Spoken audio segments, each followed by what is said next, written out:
Get ready for the ultimate political showdown. Worst vice president in the history of our country. Join us on Real America's Voice. A San Francisco liberal. Socialism, socialism, socialism. Don't miss our live coverage of this historic debate. Kamala Harris, the ultimate radical. She wants to take away your guns. I do believe that we need to do buybacks. She wants to allow millions of people to pour into our border. Pass comprehensive immigration reform. Bring them out from under the shadows. The only way we're going to stop this threat to democracy is beat the Democrats, and Donald Trump's the guy to do it. And he's on trial right now because they arrested him 4 times rather than directly run against him. Meet me on the debate stage. Anytime, anywhere, any place. Don't ever use the word smart with me. I'm speaking. Coverage begins at 8 p.m. Eastern. We're going to evict crazy Kamala.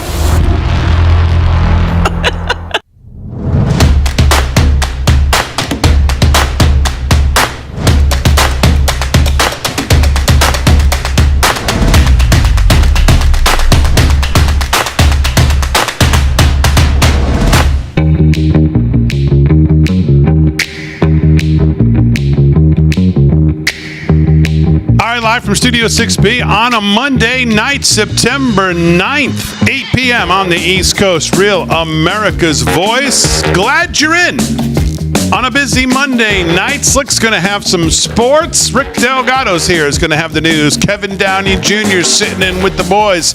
Going to have some news as well. Aaron and Fran holding it down as always. And, of course, you, the Live from Studio 6B audience. Glad to have you in on what's going to be really a busy week, busy night. Glad you're here. Boys, how are we doing? Mr. Delgado, how are you? I am good. How was your weekend? Had a good weekend. Had a 100-mile weekend. What does that mean? You rode 100 miles? That's right. Really? Oh, yeah. So when... I broke it up over 2 days. I did 40 one day and 60 another? Yeah. 60 miles? Yeah. Like on a Schwinn?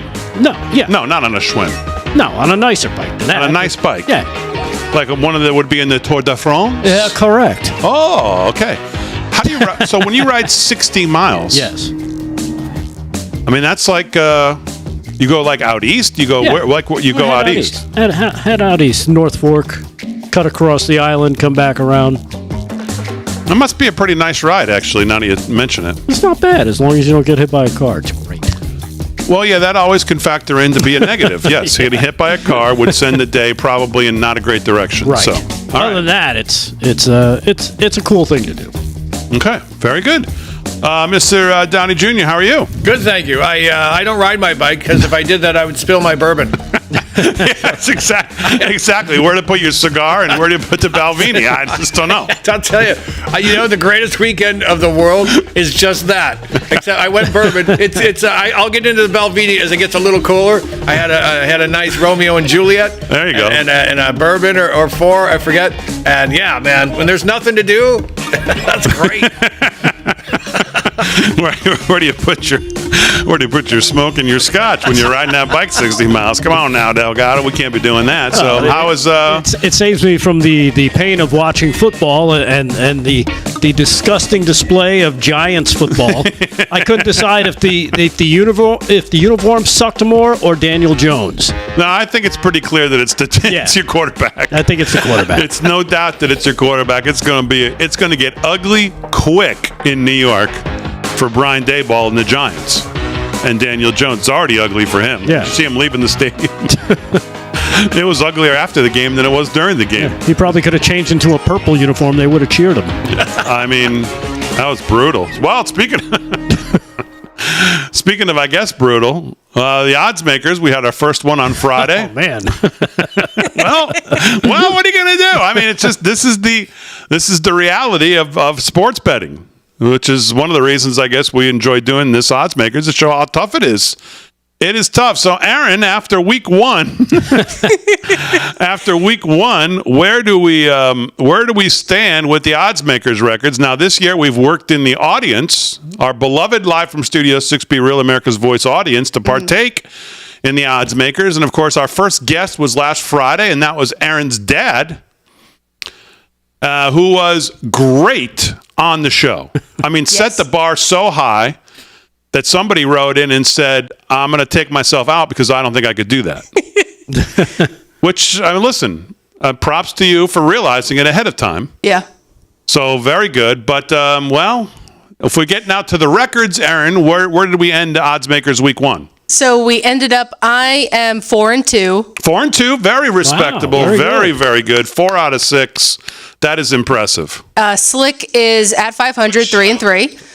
3-3, okay. Also, which is good. Also, not bad at all. 3-3. Most gamblers would take 3-3, lose the juice every week. Right. And Dad is goose egg, 0-4. Ay. Wow. Yeah. Oh. 0-4 for Dad. Dang. Do you Not still have a good. place to live? Yeah, he might not, but I do. Well, what did we take? He took Buffalo. Yeah. They lost by the hook. Laying 6.5. They only won by 6. Yep. He took the Texans. The spread was 3. They Texans won by was 2. tough. A lot of people were on the Texans. Yep. That's what I lost on too. They were laying. What were they laying? 2? 3. Laying 3, and they won by 2. 2. Right. Tough. Yeah. Tough. Especially given the. Oh no, it was the Chicago game where the guy threw the late interception. And then what else did Dad take? He took Buffalo. He took Buffalo. He took the Texans. He took the Giants. The Giants. We knew that wasn't going to go well. That was. And he took. What else did he take? Arizona? No. No, they played Buffalo. He took the Bengals. Oh, the Bengals. And that was Joey Burrow and the boys lose to the bad Patriots. Yeah.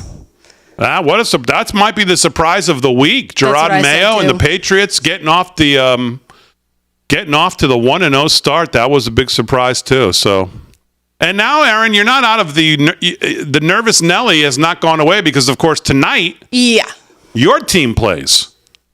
Yes, they do. And we have an odds makers to pick here before the game starts. Which hopefully, if Slick's here before segment 2, we'll do that. Right.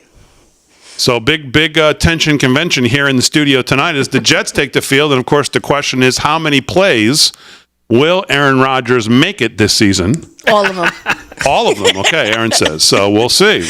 And let's hope that's true. So, all right, very good. And it's, of course, putting all that aside, it's a big week, boys. Kevin Downey, I'll come to you first. It's debate week, debate night tomorrow night. Here we go. Let's get it on. Talked about it, all of you who joined me this morning. Thank you very much for joining me. I talked about this a lot this morning. We discussed it. What's your overall thought on tomorrow night as far as what you expect from him, what you expect from her? What does he need to do to maybe get her conversating with him? Kind of give me your thoughts on what do you think tomorrow night means? Well, I think the bar is set very low for Kamala. I think as long as she doesn't vomit on herself, they're going to say she won. But I think here's what I think. She's going to try to fluster Trump. He's not going to take the bait. I think he's going to give her one of those, I'm talking, and then smile and make fun of her to just sort of take that from her. I think, you know the way it is with Democrats, Big D. As long as she doesn't poop her heels, they're going to say she won, or at least did okay. But I'm going to tell you this much. As much as it could be stacked against Trump, he's done this 1,000 times. She's never done a presidential debate. My money, odds makers on Trump for the knockout. Yeah. Okay, very good. Delgado, you want to follow up on that? What are well, give me your thoughts on what you think is going to happen tomorrow. Like Kevin, I think it's just going to be one-sided. She might get a few pops in, but this is Kamala. All you have to do is let her talk. This is her weakness. Yeah. Let her talk, and she will win it for you. Basically, I mean, Trump's gonna kick butt as he usually does in these situations. But all he's got to do is let her talk. Let her speak. Nobody's heard her talk. They don't let her talk for a reason. And when they have allowed her to talk in the past, we've shown the clips. It's usually kind of a disaster. They might be calling out, the EMTs, any local search, just to try and remove whatever she keeps jamming into her own mouth, because this is how bad I think she has the potential to be, as long as he just lets her talk. Okay, very good. I mean, I'm a little different than you guys. I think this has the potential to be a real snooze fest unless Trump makes an effort to not make it that, because I think a little different than you. I don't think she's going to look to talk that much. And I don't know what opportunities he's going to have to make her talk. Now, this is what I was discussing this morning.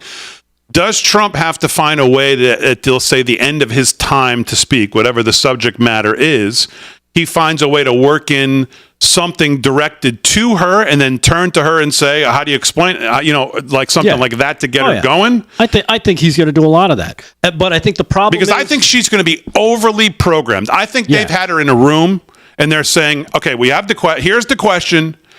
Here's your answer. It's like, this is the ultimate cramming for the test that you're not ready for on Monday morning. You're trying to memorize everything you can, just hoping when the moment arises, it comes out. Yeah. There's nothing spontaneous to me that I think is going to happen tomorrow night unless he drives it. Oh, of course. I think, when it comes to spontaneous, definitely Trump is going to be the driving force for that.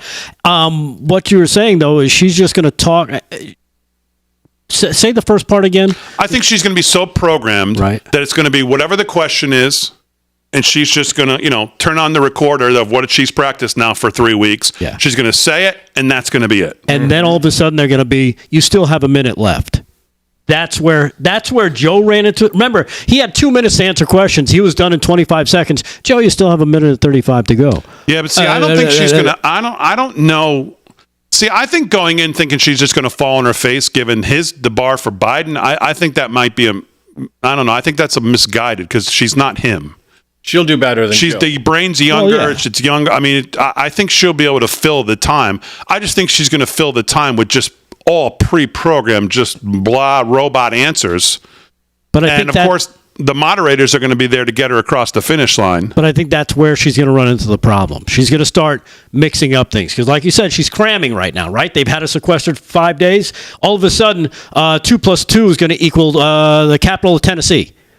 She's going to start jamming things where they don't belong. I just think the potential is there. She's Ron Burgundy. If it's written in front of her, she can get it out. But if you throw in a little monkey wrench, the whole thing falls down. Yeah. Well, one of the things that's really made this night interesting, besides the idea, of course, that we think that she's just such a terrible gold-plated phony politician, which, of course, is why she's never pulled more than, skim milk, and any time she's been on a ballot, 1%, 2%, and why she never won any primary votes, and all the times that she had the chance to, when voters were given a chance of her, they said, yeah, thanks, but no thanks, baby. I already got more trouble than I need. Next. But I don't know. I just think that she's going to be extremely programmed. And I don't think she's going to go out on any branches. I think she's going to, and I don't know how much she's going to even try to address him. I mean, the Siena New York Times poll is what I was getting to here. That's what's made it interesting. Because the New York Times Siena poll that came out yesterday shows Trump in the lead, 49-48. Which confirms what we have said, is that any momentum she had was before the DNC, and she is running out of gas, which makes tomorrow night all that much more interesting for her. All right, we'll continue to debate the debate. Of course, we'll be here live coverage of the debate. We'll talk about that as well tomorrow night. Should be fun. We'll talk about Nate Silver's model, many other things coming up live from Studio 6B. Just getting started. If you're in the chat, stay with us.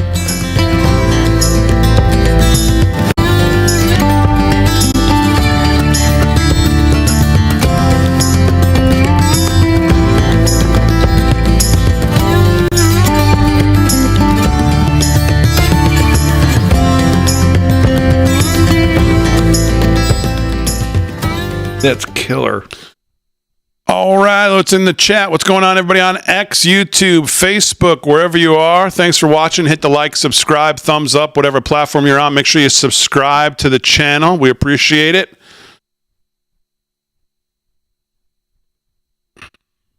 We'll see what's going on here. Hello, everybody. Hello, hello. Jumping into the Rumblers.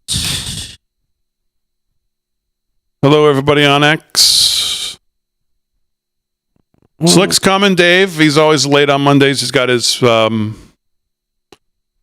political chamber president of the Chamber of Commerce meeting. Tim Nelson on YouTube. What's going on? Hello, Joanne of Ohio on X. Eyes of a lady wants to know, are we going to be Liz on X, hello. What? Wants to know if we are going to be carrying this live on Rumble, too. Like, are we going to be, like, tomorrow night during the debate? So we'll be doing, obviously we'll be doing pre-debate on socials from 8 to 9. We may join Rav's coverage at some point as well. Okay. And then at 9, when the debate starts, you'll be able to watch us comment on the debate live as it's happening on Rumble. All right. You think she'll share her the way she makes greens, collard greens?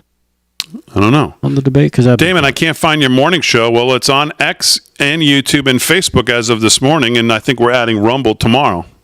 So it's not hard to find. 9 a.m. 9 a.m. It was this morning. You can find the replay on all those platforms, Facebook, X. It's on our timeline and on YouTube.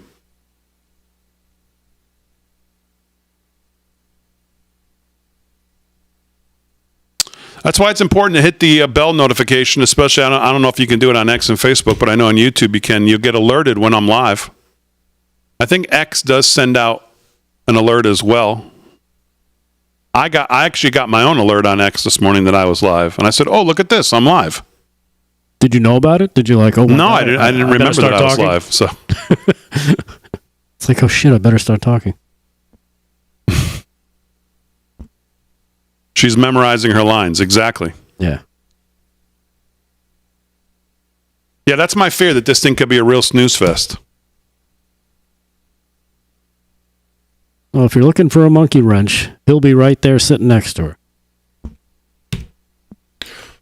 Those Oliva cigars are great. The Olivas?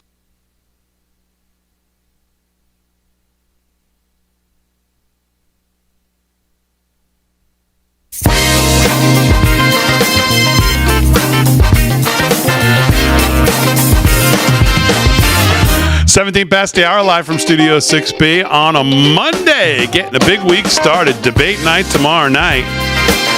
We'll be covering it 8 to probably 11 when it's all said and done. 8 to 9 will be the pre-show debate. Rav will be doing their own pre-show debate as well. We'll be on all socials all night. All of our socials. We'll be on some of Rav's socials. We'll be exclusively, I believe, once 9 o'clock comes on Rumble. Real America's Voice on Rumble. And we'll be letting it fly tomorrow night, live. All commentary of all things happening in real time. We'll be doing that. So if you want to double screen this thing, you can watch it on Rav, the actual debate, uninterrupted. Or if you want to put that on and put the volume down and then come to us, you'll get our commentary on what's happening while you're watching it on your big screen there. So that's a pretty good setup. Double screen it. So that's it's going to be fun. We'll have a bunch of screens going here in the studio. We'll be watching it as well. And you'll probably be able to hear it through our stream as well. So you'll have the audio. Let's see. Everybody in the chat, welcome on in. Make sure you hit the like and subscribe. Subscribe to the channels as well. So we were talking about the New York Times Siena poll. That came out Sunday. Boy, that threw everybody for a loop in the media. They weren't expecting that. New York Times Siena reports Trump 48-47. Imagine what the real numbers are if that's what they're reporting. That's the crazy part. Imagine what those are. That's the crazy part. New York Times Siena poll, Trump 48-47. Real numbers, much different than that, I'll bet. Internal polling, much different than that, I'll bet. I'm sure the New York Times is like, well, we got to get some new Democrats on this poll because these keep voting. These keep saying they're going to vote for Trump. And the drama of all these people, here's where we're at. We now have, Bush, Cheney, Romney supporters who are now Kamala voters, and we have RFK Democrats who are now Trump voters. I'll take that switch every day. Yes. And twice on Sunday. Yeah. And so this New York Times Siena poll, mixed with other things, have gotten these people in a absolute tizzy on the left. The drama tweets that I'm seeing from people like Bill Kristol, 58 when this New York Times Siena poll came out, 58% of this country after everything that's happened, still supports this man. What does that say? We're a sick country. It's like, dude, stop sniffing glue. Go back in the basement, man. Relax. Right? Turn Green Day back on and shut up. Exactly. Whiz back. I mean, give me a break with the drama. Mark Elias, too. Oh, Bill Kristol. All these losers. Bill Kristol used to call himself a conservative over there at the whatever the hell that rag was called that he started. The Standard, whatever. Who cares?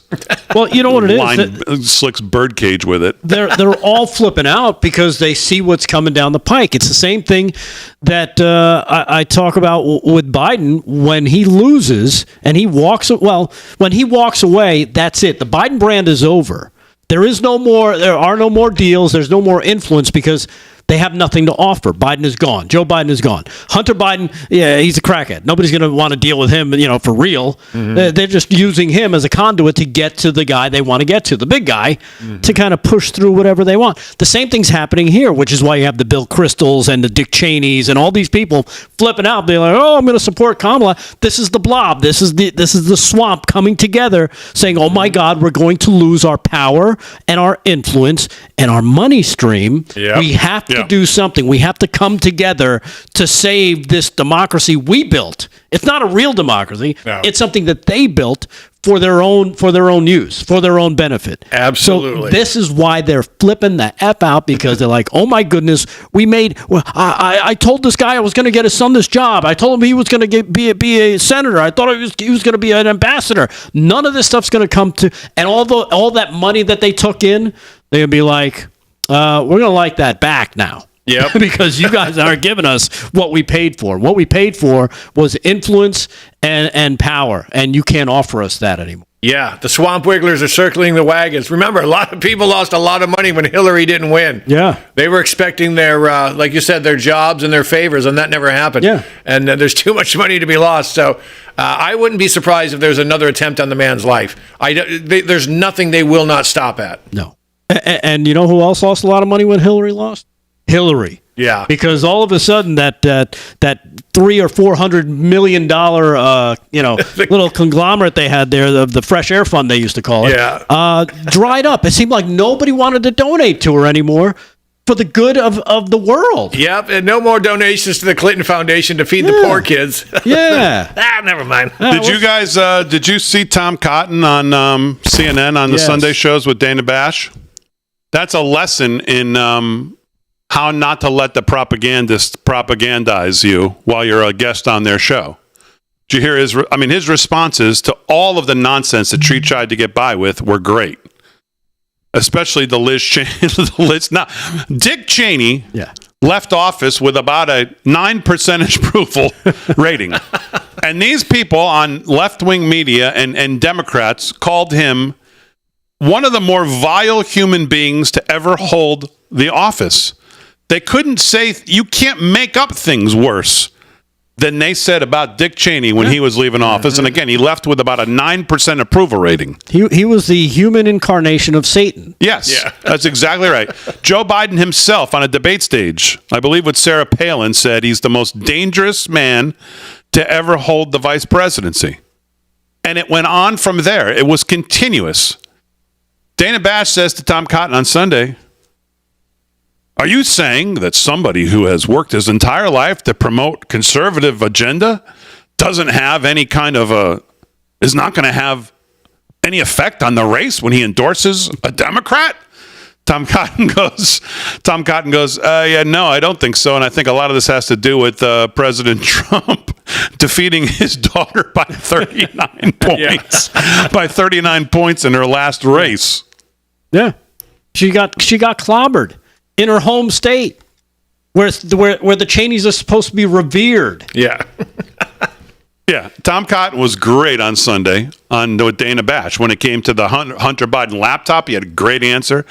Dick Cheney, great answer. The school shootings, he made the point to point out that J.D. Vance did not say, well, hey guys, sorry, it's part of life now, get over it, which is what they would make you believe he said. Right. When in fact he said, no one wants these to be a part of our life. Right. But they don't say that. They say he said this is just part of our lives, as if he was like, "Come on, guys, this is just the way it is now. Get over it." Yeah, it's the new version of the very fine people hoax. Yeah. Yes, or the suckers and losers deal. Yeah. And it's the same idiots who continue to believe these things. And I've said to people, how many of these will you take before you realize you're being lied to? Yeah. And then they call me a racist and and they go cry. and then ban me. Yeah, but Tom Cotton was great on Sunday. But Kash Patel had a piece. This New York Times Siena polls really. Again, I know we're not trusting any polls here. We've talked about this numerous times, but we have also talked, and we've been right on this show that the steam is running out, and the numbers show that he's in a better position than I think most people want to think. Right. Even though we don't trust the polls, but you look at Nate Silver, the turnaround there, 538, continues to grow the lead. Now he's at, I think, 63%. He was just at 58 last week. This New York Times Siena poll now comes out. That really shocks everybody. Kash Patel has a piece. If she was to absolutely fall on her face tomorrow night and bomb, what is the last desperation move they make? Well, you know what it is. Big Mike. Bye, Joe. No. Kash Patel says if she bombs tomorrow night, expect Joe to resign and her to take over the presidency immediately. Mm-hmm. Great point. And I saw that and thought about that. And I think if she was to bomb tomorrow night, I think that becomes probably more of a reality. See, I thought that was going to be one of the October surprises. As far as what? Just do it anyway? Yeah, just do it anyway. Well, it may get on fast forward tomorrow night if she has a real bad night.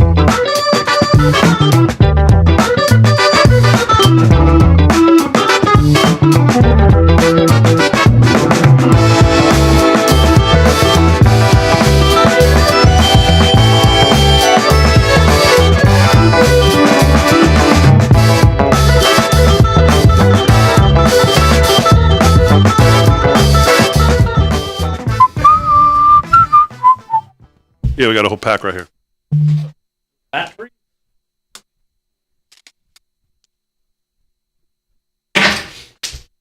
Oh. You know what? Thomas Roberts in the YouTube chat makes a good point. Okay, what's that point? He says, if that's the case, she could get away with calling for martial law easier than Joe. But does bombing on the world stage and then making her president make any sense? No. I can see how they would think. David Lacrosse, why don't you stream on Truth Social? I don't think we can yet. I don't think they have a... do they have an API of Truth for us to stream like we do for everything else, Fran? I don't think they do they? Never looked into it, honestly. Yeah, I don't think they do. I think like you can go live from your phone, possibly, maybe, to Truth, but I don't think you can do like this, like take the broadcast.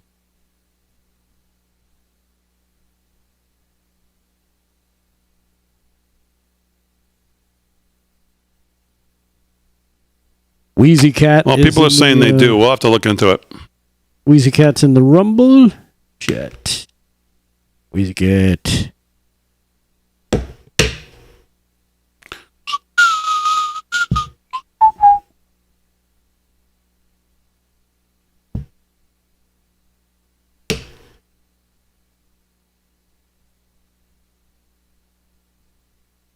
I can't hear anything.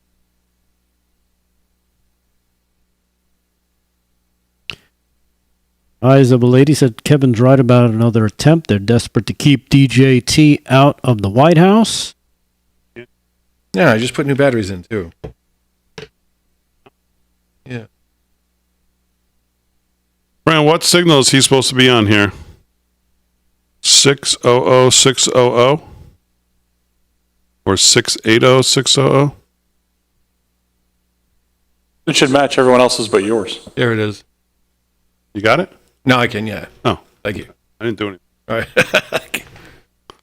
Can you hear me, Aaron? Okay, thank you.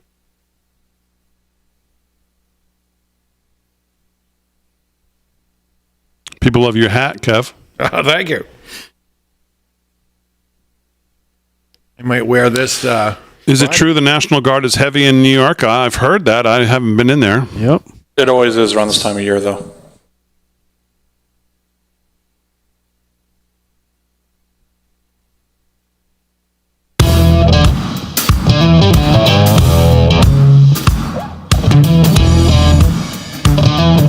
All right, live from Studio 6B on a Monday night.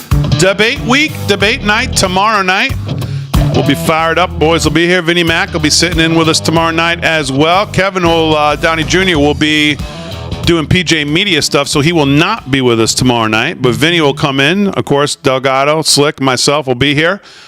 And that, of course, starts at 8 p.m. Pre-debate coverage, 8 to 9 on Real America's Voice. And then, of course, debate at 9 to, I believe, 10:30, 90 minutes. We'll get the two candidates, and we'll see what happens. But I think the pressure, obviously, is clearly squarely on Kamala Harris. The New York Times Siena poll had not only the overall Trump winning 48-47, but some of the stuff, if you dig a little deeper, given that it was of likely voters, and I talked about this morning on the morning show, but one of the things that jumps out at you when you look at some of the numbers was the question about, they had a question in there about specifically about having total change, like how many of you are into, how many believe the country needs total change? And it was a staggering number, like for a poll like this, like 65% right thought that they needed something that represented change. And of that number, I believe only 24% felt that she represented any kind of change from current administration, obviously. Well, that's bad news. The only change she offers is a different face and a different age. The policies would all be the same, if not worse. And that's what people are saying. And they're also saying, I think it was in the 60s as well, 64% of them feel like they need to know more about her. Well, good luck. Good luck when you do one interview and you have to take your service dog with you to do it, and you don't get asked any real questions and you don't do anything else. Good luck getting to know more about her, especially when it comes to policy. I think they finally put something on the campaign website about policy, finally today. Because what are they going to do? What did they do? Define policy as something that a policy is a policy that we follow for political reasons to give people policies. That sounds like Kamala. Well, the wheels on the bus, what they say. So, I mean, there's if you're them, I mean, they can spin it however you want to spin it, but there's got to be some concern coming out of that New York Times Siena poll, especially when you dig a little deeper into what they asked likely voters and what the percentages of answers were and what they said as far as change, as far as knowing her, as far as policy. And I saw this in The Hill today. I know this is going to shock everybody. Tim Waltz with that Richard Simmons energy he has. Harris falling behind among male voters in key states. Well, you're kidding. You're kidding. You mean men in America are not really into the Liberace style of... really? I'm shocked by that. Straight up, red-blooded American men are not really into the Richard Simmons energy when thinking about what they want the leader of the second most important leader of the free world to look like and be? Oh, wow, I'm shocked. I hear he has the trans vote. Yeah, he's got the tune of non-binary vote locked up. Gender queers for walls, yeah. Harris falling behind among male voters in key states. I just can't believe that Tim Waltz didn't bring this demographic with him there, Delgado. Can you believe it? Especially with his leather pants. Yeah, I mean, whoof, and that dancing that he does, my goodness. Yeah, and of course, it's in places like Pennsylvania, Nevada, North Carolina. The gender gap between Democrats and Republicans isn't new, but it's become especially pronounced in the toss-up race for president. Now, we all know former President Trump's problem with female voters. Of course, they love to harp on that. Of course, abortion, yell it as many times as you can. But all of a sudden now, she's having a problem with male voters as well. And again, this is in The Hill reporting. It's not in Conservative Review or The Blaze or someplace. This is not exactly... The Hill would certainly not be considered someplace that's going to favor reporting for President Trump or conservatives. Not that they're reporting is fine, but I'm just saying the fact that you're seeing all this reporting coming out from these, which is odd. Yeah, because normally they hide this stuff. They don't show you it. They don't let you see it. They try to squirrel it away to make sure it doesn't affect what they're trying to do in getting to convince you that no, she's very popular, and you'd be surprised at how many people show up to her when she comes out, and oh my goodness, it's a groundswell of support. It's just a groundswell.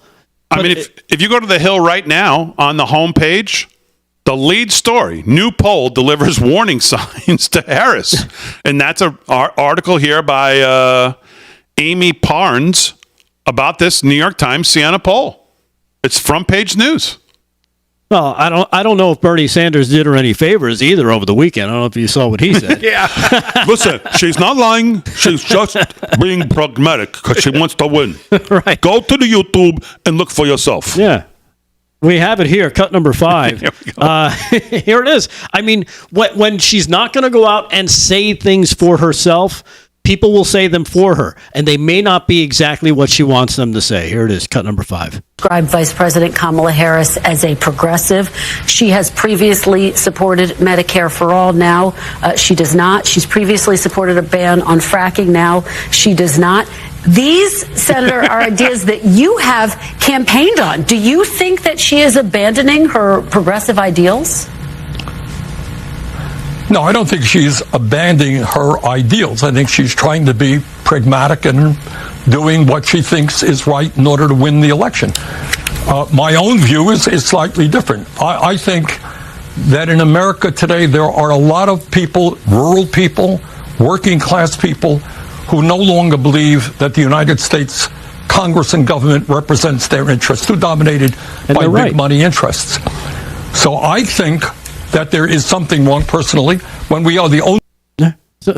How long before Bernie, if he lets the hair go, looks like the guy getting out of the Back to the Future car there, Christopher Walken or whatever? I was trying to wonder. How long? I was wondering, who the hell does he look? He's morphing into somebody else. Yeah, that's who he's going to get out of the what do they call that thing? What was the name of the car there? Oh, the DeLorean? Yeah, the DeLorean. Yeah, that's who he's going to be. So I said, Marty, I went back to the election to the and she won. Yeah, there you go. That's Bernie. Yeah. No, she's not changing her ideals. She's just lying to you, basically, for a month or two, whatever she needs. Then she'll go back. Don't worry. Right. Like when she was asked about calling Joe Biden a racist at the debate, and she laughed her ass off. Oh, but it was a debate. That was her answer. It was a debate. That's why she said what she said. So she's not principled. She'll say whatever she needs to say. She's basically a politician. She's the female version of Joe Biden. Say whatever I have to say, morph into whatever I need to morph into, do what I ever have to do to get elected, and try not to screw it up because I'm useless as a person outside of being in politics. Yep. That's it. Mark Mitchell, who is Rasmussen pollster, is the chief head pollster there. He went on with Benny Johnson today. And again, to the point of all these polls, they're seeing it as well. They're seeing it so much that he felt pretty comfortable to make, never mind the Electoral College, he made this statement today. Okay, so I don't want to white pill here. I want to live in reality. I want to act like Trump is 10 points behind. That's just me. I want to be driven by adrenaline and a desire to not ever say a sure thing's a sure thing. And this is the collapse of many a movement and many a sports team and so on, right? Overconfidence. So you're telling me that the poll that we just put up, and we'll pop it right back up here with the percentage chance of Trump winning if he wins the popular vote by a point. You're telling me that you see that as completely and totally solid, and that you agree with that algorithmically and from a structural basis, and that Trump may be on his way to winning the popular vote? There should be no complacency after especially what everybody saw in 2020, because again, Biden comfortably 4.5 points nationally won the national popular vote, but he only won by 120,000 votes in 4 swing states. Same thing could definitely happen if people aren't paying attention and watching, but I went into the swing states and polled them in the middle of August, right in the middle of all the Kamala momentum, and Donald Trump was basically in a statistical tie. Now, there's a couple reasons why I think my state polling still leans a little bit too left. We are on average about 6 or 7 points too left in 2020. It happens. It's hard to poll states. But how's that for what everybody calls a right-wing pollster? So I corrected for, on average, about 4 points of that. I still think if everything holds up, apples to apples, I'm probably still, 2 points-ish too left on the swing states, right? But if the race is really moving back towards Trump right now and it bears out in the swing states, that's Trump winning most of them, which I think it's very reasonable to see, right? Like Arizona, Georgia, Nevada, if Arizona goes. Arizona and Nevada have been positive Trump every single time I've polled this entire cycle. Pennsylvania was tied again in the middle of August in the middle of the DNC. So I think all of the swing state data I've seen personally validates that. But it's hard to make those assumptions if you're looking at the entire industry at large, because there, quite frankly, have been suppression polls. Are all of them?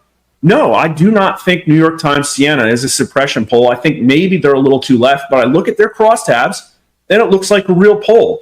But then I look at, who was it last week? ABC News, the people that kicked us out of the 538 aggregate. They had a sample where Trump had a 33% favorability and Kamala Harris had a 46%. Trump was underwater 24 points, and she was a net positive at +3. So in that poll, they gave, they put 27 points of thumb on the Donald Trump scale, because in my most recent polling in the middle of August, they were kind of tied from a favorability perspective, again, at the height. So that's you get the idea. They get into the minutia of all this, but the point being, Rasmussen has right now Trump possibly winning the popular vote and winning every swing state. Now, I have a... Go ahead. I was going to say Nate Silver has Trump winning all the swing states, too. But at the same time, this comes from my friend Stephen Green at PJ Media. He noted that over the weekend, The Hill said that Florida and Texas were both within the margin of error. And until you got to the 10th paragraph, did it say flipping either Texas or Florida may be a stretch. So I think what's going on is a lot of people are sticking to that, hey, let's just try to keep her tight in the polls until the election so we can cheat her way in. Yeah. But for some people, it's so obvious that it's not that way.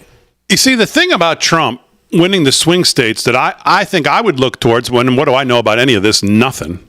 That's compared to probably the guys you're talking about over there and obviously Rasmussen and these guys. It would seem to me the only thing that would kind of raise my eyebrow on where these numbers are for Trump is when you think about the down ballot people running in these states. Like I saw a thing that McCormick in Pennsylvania is like right knocking on the doorstep. Could Trump bring him across the finish line? Absolutely. When I see numbers in Arizona of Trump, like 77% chance of winning, the only reason I stop and go, is because every other poll shows Kerry Lake getting blasted in Arizona. So how can the down ballots be that far off if he's got 77% chance of winning these states? Like McCormick in Pennsylvania and Trump in Pennsylvania, that kind of jives because McCormick's knocking on the doorstep. He's like 1 point down. But everything I've seen in Arizona shows her like 7-8 points down. So how could Trump be out that far in Arizona and win it that comfortably if he can't bring her across the finish line? So those are some of the things I'd be looking at in some of the states as well to see. So, all right, Slick's here. We'll do some sports, recap the odds makers, do some news with Delgado, Kevin Downey Jr. as well. More as we head towards a Tuesday night debate night tomorrow night. We'll do it all when we get back right after this.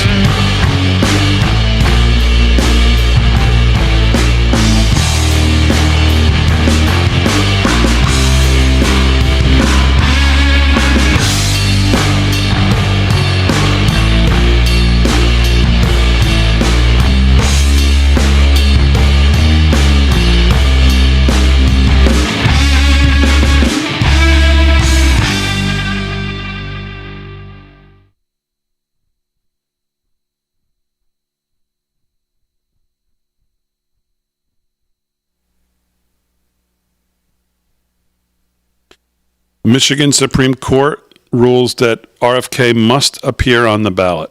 He must? The Supreme Court said that? Yep. Jesus, I was afraid of that. Yep. Can't lose that state. We just did. You know what? And they're trying to keep Cornel West off. Mm-hmm. Wonder if they can get it to the real Supreme Court in time. Probably not.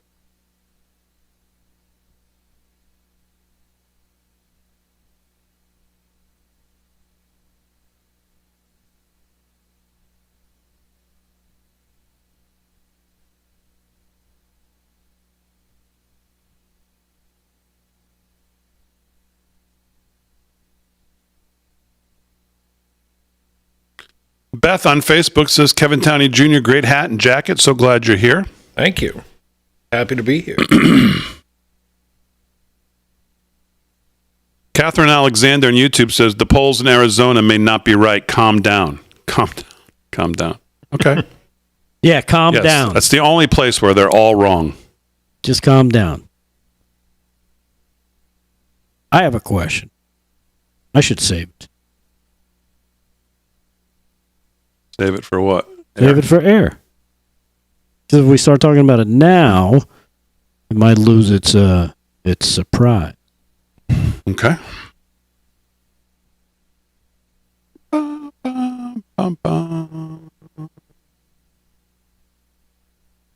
Oh, good. Dick Cheney released a decision, a statement.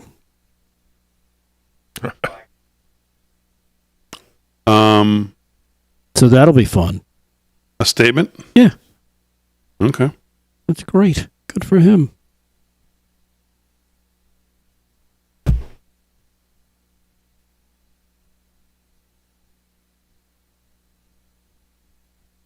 What's your problem now? You've been here for 30 seconds. You're bitching already. Towels. I know. Oh, so sorry. There's a sponge. Okay. Oh, good. Sorry I'm late. I got stuck in a major problem at a meeting. I couldn't get out of. Fight? Did you smack some people around? The whole thing over membership. Oh, what a pain in the neck.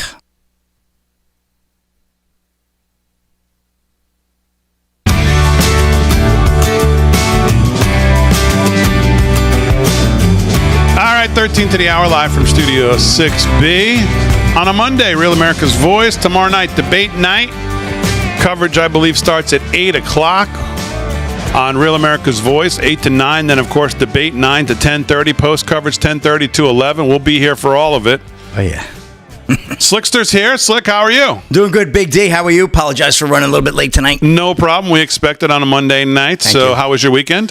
Well, you got to be happy your team won. Very happy with the game. You know, the picks were tough. It was a tough weekend. You know, it's hard to get a feel when you go that first couple of weeks. You never know where the upsets are going to be. But Dallas played well. Had a nice post-birthday dinner on Saturday night. So thank you. Yeah, I did well. I had a nice weekend. Okay, very good. Did you hear the recap of the odds makers? Aaron went 4 out of 6, 4-2. She went 4-2. Okay, very good. You were, I believe, 3-3. Yeah, I was 500. And her dad, what did he do? He was like 0-4. Yeah. Yeah, he had a rough run, Dad, huh? Yeah. Yeah, 0-4. Dad, we love Dad. All right. So the audience is not off to a great start, but they're going to redeem themselves. Yes, they will. Here. They will. And we'll see where we end up at the end of 18 weeks into the playoffs. So, yeah, we got a Monday night game right now, right? You got the, which we didn't pick because if I knew you were going to be later than usual, I would have picked it. But I don't even know if there's a score. There is. Yeah, there is. Oh, okay. So we really can't pick it. Yeah, the Jets are up 7-3. I think Aaron Rodgers is still healthy, so that's good. Oh, he is. How many snaps has he taken? I don't know. Minute 48 in the first quarter. He probably took about 10 snaps, right? And he's still in there? Yep. Okay. Yeah, he's hanging in there. There's hope, Aaron. Why do you sound dejected if your team's up? Because the 49ers... I'm just sad that we didn't get to pick it because I was going to pick the Jets, and they're doing well so far. Okay, you're going to pick the Jets. And Slick, who were you going to pick, honestly? Honestly, I was definitely going with the Jets. I want them to win because, I'm not a Niners fan, but, I see that the Jets are up 7-3, but they are driving. They're tough. Christian McCaffrey. All right, so we'll give you both. Well, Christian McCaffrey's not playing. What are the Jets tonight? Are they getting points? They've got to be. They got to be getting at least 6, right? 5 They're or 6 getting on the road. 3.5 or 4. 3.5. Okay. Okay, so Jets are 3.5. So we'll give you the plus 3.5 to both of you for the Jets towards the record. Oh, that's actually giving us 7.5 because we're up. Yeah, because you're up 4, so you're 7.5. All right, Aaron, we got the Jets. When you lose by 30 by the end of the night, he's got the 9. So don't worry. All right, we'll get back to sports. We'll do some sports with Slick, but let's do some news since he's been waiting and he's here. And that's Rick Delgado. News is brought to you by 7 Cells. 7cells.com. Great stuff for your health, for your skin. Check them out. 10% off if you use promo code LFSXP at checkout. What's going on, Delgado? All right. Well, big news is the death of one James Earl Jones, who passed away earlier. Oh, wow. I did not know that. You didn't know that? 93. No. 93 years old, passed away. Yeah. Confirmed by his family. Big loss, huge presence, huge actor. Roles spanned decades, really, throughout movies and TV, as well as the stage, Broadway stage.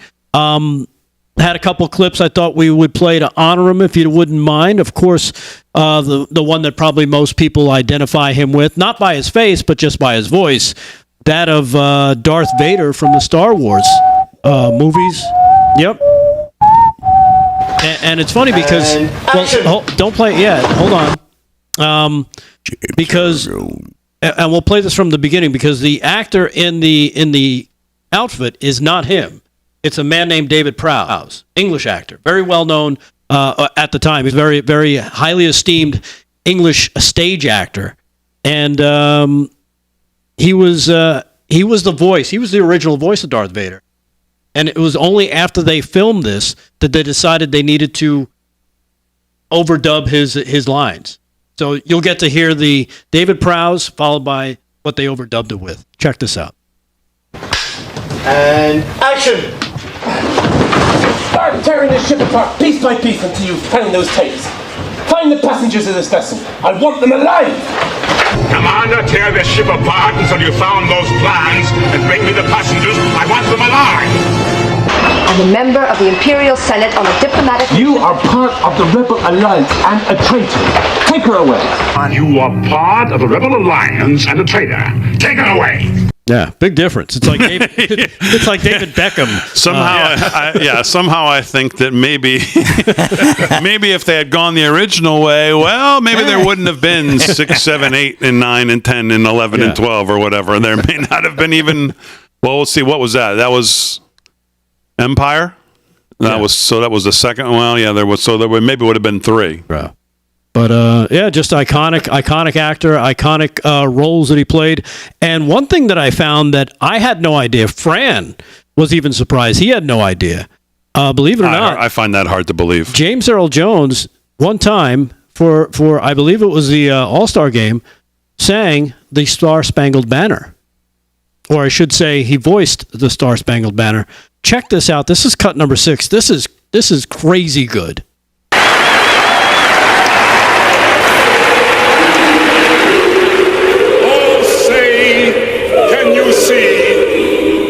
By the dawn's early light, but so proudly we hail at the twilight's last gleaming, whose broad stripes and bright stars through the perilous fight o'er the ramparts we watched were so gallantly streaming.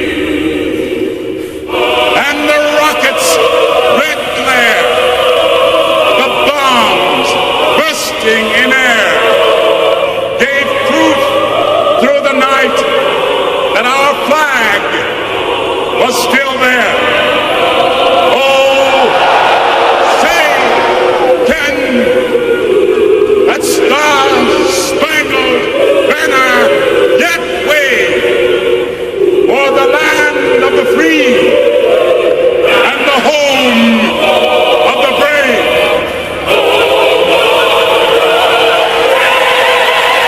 How about that? Okay. All right. There you go. Pretty crazy, right? Pretty cool. That's cool. That was totally insane. Of course, he starred in dozens of films, including Field of Dreams, Coming to America, one of my favorites, Conan the Barbarian, and The Lion King as well, giving voice, of course, who we played Darth Vader with his distinctive, gravelly voice. He will be missed, and again, rest in peace, James Earl Jones, an American icon. So, indeed, you got that. Definitely something to think about today. Also, a little piece of news. I don't know if you heard this, Damon. The House GOP released their Afghanistan withdrawal report, finding that the Biden-Harris administration are responsible for failures, believe it or not. I think it was all, we all knew this anyway. We could see it I mean, I for could have written the ourselves. report if that was if that's what we wanted to get to. Yes, of course it was for the Biden administration's handling of the Afghan withdrawal, and argued that the death of the 13 U.S. service members could have been prevented. The release of the report coincides with the 3-year anniversary of the U.S. withdrawal from Afghanistan. According to this, the evidence proves President Biden's decision to withdraw all U.S. troops was not based on the security situation, the Doha Agreement, or the advice of his senior national security advisors or our allies. Basically, he listened to nobody. Rather, it was premised on his longstanding and unyielding opinion that the United States should no longer be in Afghanistan. The report concluded that the administration was more concerned about the optics of NEO, non-combat evacuation operation, than the dangers associated with failing to call for one to be implemented. According to the report, the administration had concern that an NEO equated to failure. So, of course, it was all basically done for show. They had to make sure that this is what he wanted. Of course, they've tried to blame this on President Trump ever since. And someone who's going to also have to answer for this is Kamala Harris, because she was the last person in the room. Person in the room. And from what I understand, she also signed the document that said Harris was here, I guess, on the document that they used to commemorate this. There's a lot of good questions you could ask tomorrow night. Maybe we'll run through some of them in hour 2. We'll do Kevin Downey Jr.'s news when we get back. Plus, Slick, we'll have some sports. We'll cram it all in hour 2 coming up.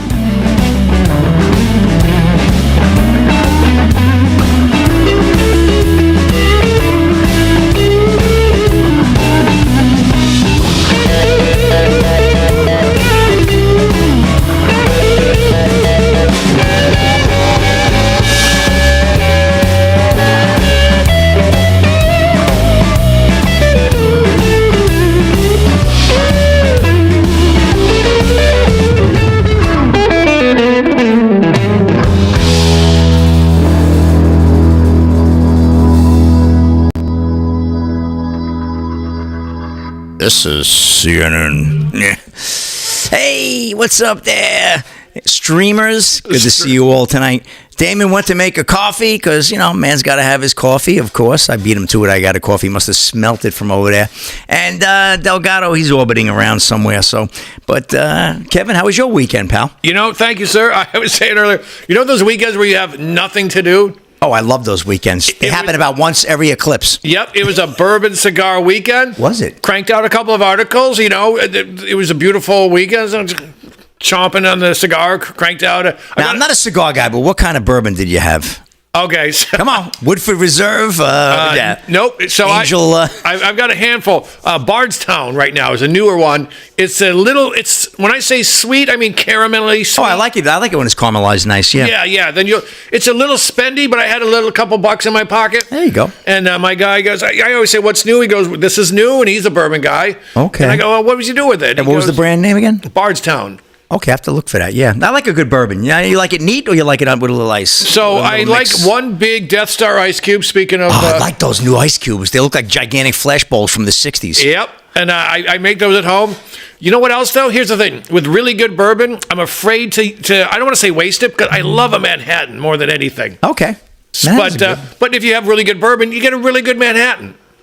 Can't beat that. And when you got crappy bourbon, you still get a decent Manhattan. Now, do you write when you drink? Do you have a little bourbon when you write, or is that part of your thing? Or no, you kind of stay straight. I won't have a bourbon until after when everything 5 p.m. Okay, good practice. Now, good practice. But on Friday, I go a little earlier. Okay. 3. Nice. A little like a bourbon on that big ice cube. That's the way to go. Now, when's the next comedy event? Besides the one we're going to go to Friday night, right? We're going to be over at the America's First Warehouse. Yes, That should be a America's First comedy Warehouse event. free barbecue. Yes, Be there. come on down. Well, I don't know if that might be sold out. I don't know. Yeah, better hurry. Get those tickets. They're free, but you got to get them.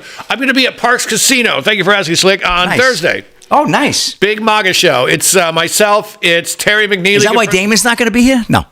No, he's going to be. I don't know. Oh, he's got something else to do. I thought he was going to the casino. Go to the You know, casino? He likes the casinos. It's me, Terry McNeely, Jessica Colazzo. We are like the preeminent MAGA comics of, I would say, the New York City, Long Island. Okay.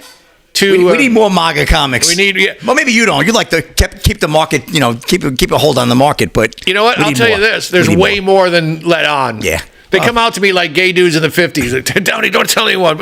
You got to know when to read the room, right? You got to know when to read the room, Kevin. You know that, brother.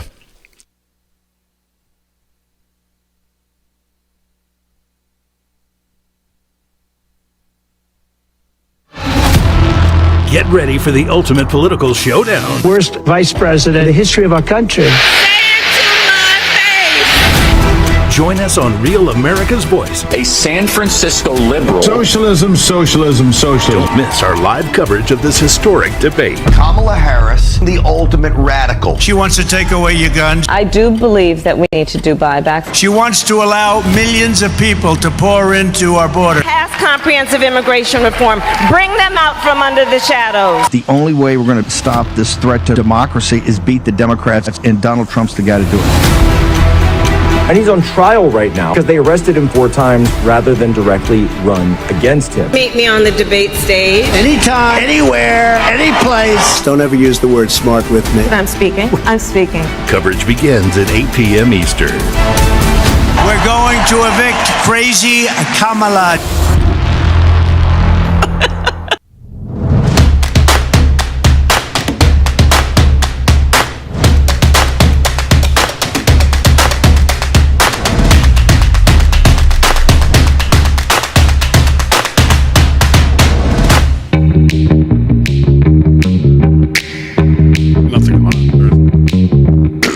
All right, 9 o'clock on the East Coast, Real America's Voice.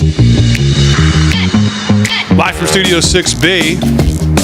Glad you're in. Slick's going to do some sports. Rick Delgado will have some more news. Aaron and Fran holding it down. We're going to do the news in a second here with Kevin Downey Jr. Hour 2. Don't forget debate night tomorrow night. Make sure you have it locked in. Real America's Voice coverage starts at 8. Debate starts at 9 to 10:30. We will be live during the debate, live on Rumble, with live commentary on everything that's going on, and hopefully there'll be plenty for us to talk about. And that it's not a pre-programmed snooze fest like I think there's a possibility for it to be. But I don't know. Maybe I'm way off. I hope I am way off. And we get we get a second career ender as we did in the first debate. Yeah. I'm rooting for that. But of course, Kash Patel says if we do have that kind of a night, it may be a career advancer, not a career ender for her. In that the next thing to do is Joe to step down and say I can't do it anymore and put her in, and then she runs as the incumbent for 53 days. I mean, I don't think that's far-fetched. No. Now, here's the other way of looking at it. I see that, but look at it this way. You put your secondary quarterback in, just takes a total crap. Then you go, wow, that's it. You're now the primary. That might be a bad move. Could be. But haven't they already done that by just putting her in? Yeah, pretty much. Yeah, I mean they've already made that move, right? Yeah, like the quarterback's on the she's on the field. She's been drafted now. She's already in the shotgun and she already took the snap. She did. So now she's got to figure out what's the play. What did I call? Where am I going? Well, she has no experience, though. That's for sure. How was Tom Brady, by the way? I heard he got terrible reviews. I heard he was horrible. I listened to him, and I thought he was good. But then again, I like what he was saying. Dallas up 33-17. He did your game? Funny how, it's all perspectives, Big D. If you like what people are telling you, But he He really got. He got roasted. They're so critical. You know what? He's the most successful, and Got roasted again. That guy, he could quit football and become like a Calvin Klein underwear model. People are looking to dump on him. He looks fantastic for his age. He really does. I mean, he really does. I mean, that's a good look. I mean, I'm pretty comfortable in my sexuality. That's a good looking guy right there. I thought he was very good, and I thought Kevin Burkhardt was very good, complimentary to him. I thought he called a good game. His first game. I like Burkhardt. He's good too. Yeah, Burkhardt takes a throw. All right, let's do some news here with the host of the Kevin Downey Jr. Show, 10 to 11 weekday mornings, 103.9 WLI News right here in Long Island. And that, of course, is anywhere. And, of course, I always say that, and I forget to mention, of course, you all know this. Of course, he's a great writer over at one of our favorite outfits, and that, of course, is PJ Media, pjmedia.com. Check him out. Great stuff. Matt Margolis, great stuff as well. Stephen Green, great stuff. Victoria Taft, great stuff. Great people over there. And that's, of course, Kevin Downey Jr. What's going on? Thank you, sir. Very kind of you. Germany's had enough violent gang rapes and stabbings, so they've decided now's the time to close their borders. I shall read this in my German broadcaster's voice.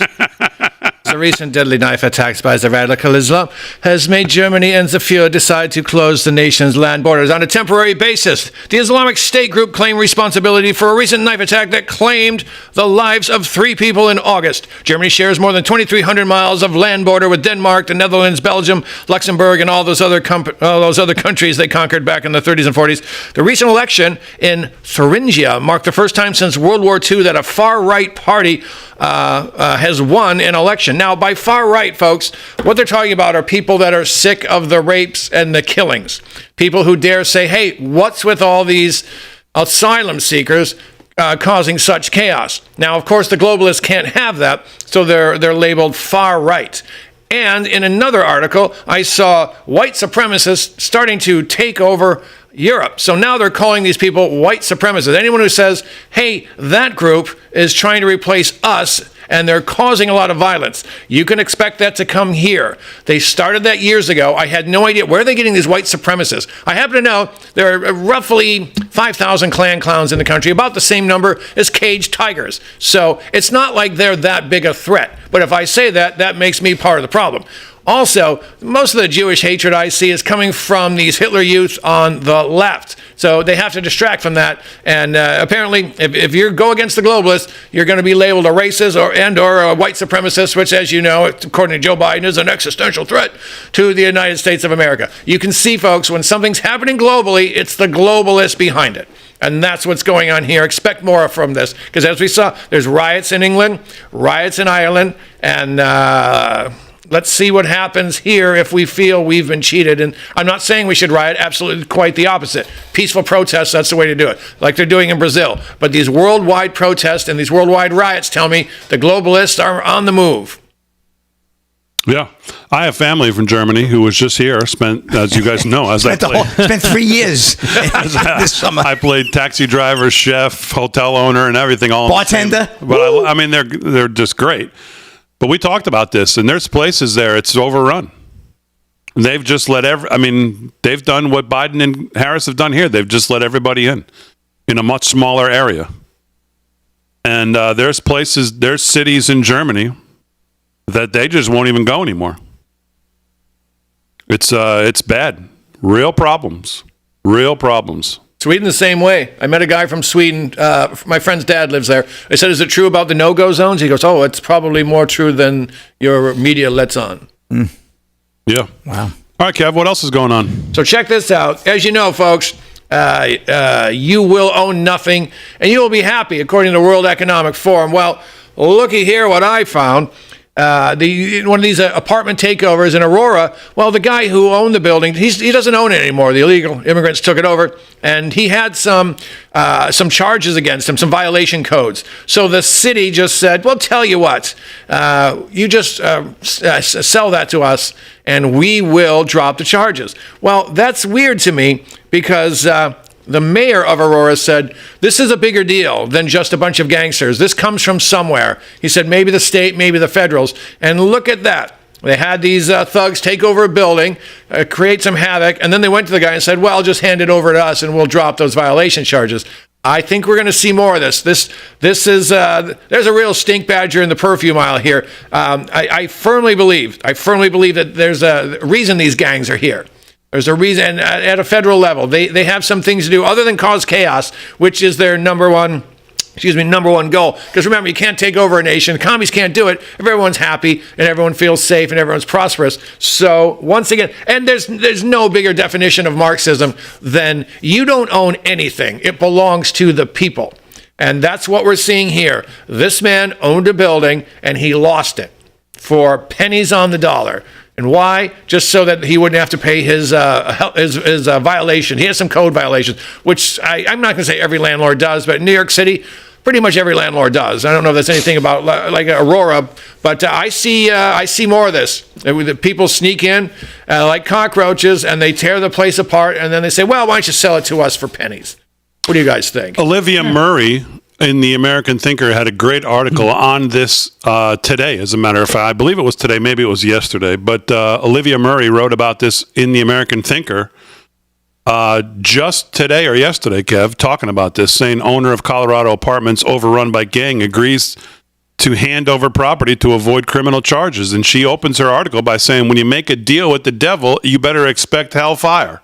Yep, absolutely. And this is the end of capitalism. This is what it looks like when they're coming for your property. There's a couple in England, they lost their home because they weren't using it. And the state just said, well, look, we need to put people there. And they said, well, that's our summer place. No, you lose.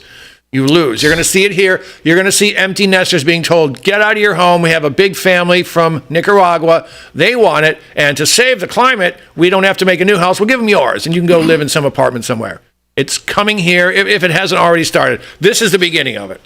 This is a little bit of what she wrote today. It was today. I just looked it up.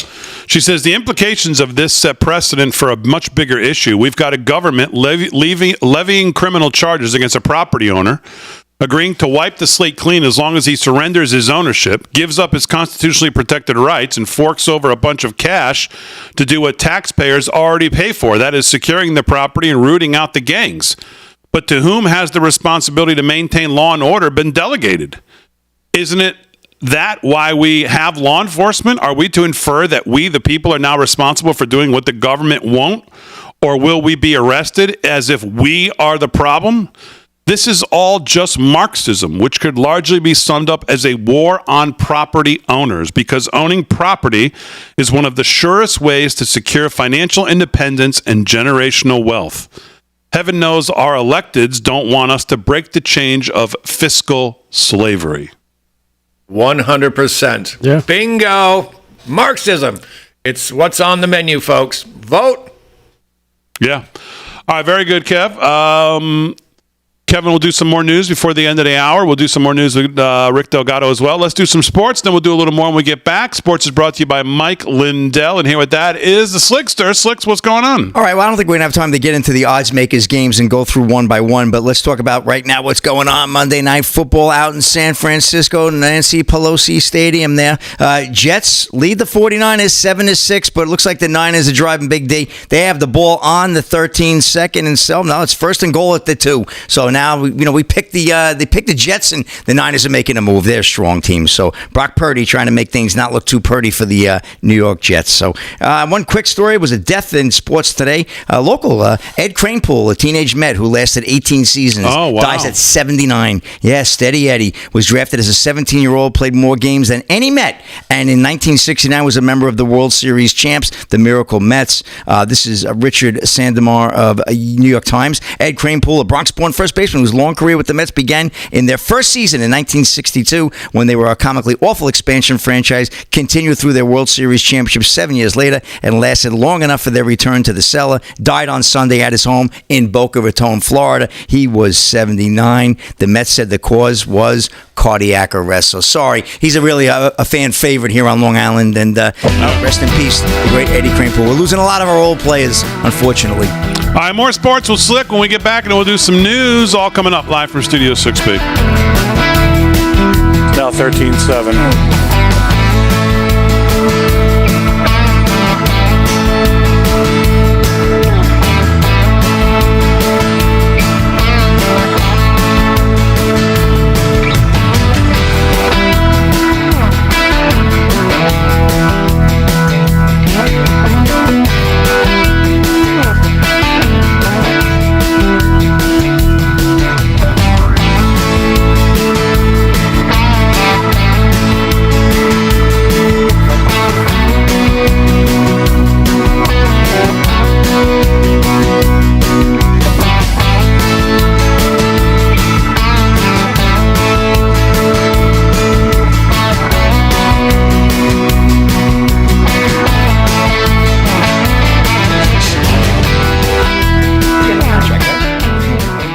Cable's not going to be around much longer. And they had their big 100th anniversary celebration there, right? They had a whole big shebang. Was embarrassing too. I know you feel bad with those legends, but unbelievable. How about that Tyreek Hill thing, huh? That was about crazy. that? Dolphins. I mean, a guy with driving a $300,000 Lamborghini. You think there's a problem? But I didn't get the whole. I'm sure there's a backstory to this. I mean, what I've seen, the cops seem like they're way out of line. That's what it sounded way out of line, like all of them. He's had a run-in with the law before, but I hadn't seen it this morning. People asked me about it, so I didn't want to say too much. But I've looked at some of the videos since this morning. They had him face down on the street. I mean, yeah. Well, the guy got put. I don't know what was up with these guys. I don't know. Meanwhile, the guy's you know who the guy is. Yeah. And it's not like everybody's driving around in that car. You know what I'm saying? You got to figure he's got to be somebody. Not that having a nice car makes you get away with anything. I mean, you get stopped for a traffic violation. That's fine. Give him his ticket and be on your way. So I don't know. He was actually very upset. But you see, he scored a touchdown, and the guy came up behind him. And he was handcuffed. I don't know. I'm not so sure what kind of message that sends, but all right. I got you. I guess you make light of it, right? Hey, Damon, you have 3 reads here. Oh. Oof. Sounds like the Blues right there. Ed Kranepool. Remember Ed Kranepool? First baseman. I remember the name. I never watched it. I'm a Yankee fan. They still suck. Yankees is they'll be okay. They're still just hanging in on, right? Baltimore's right on their coattail. Don't matter. Gotta get to the playoffs. That's all that matters, right, Rick? Gotta get rid of him. I don't know why he's still there. I don't even.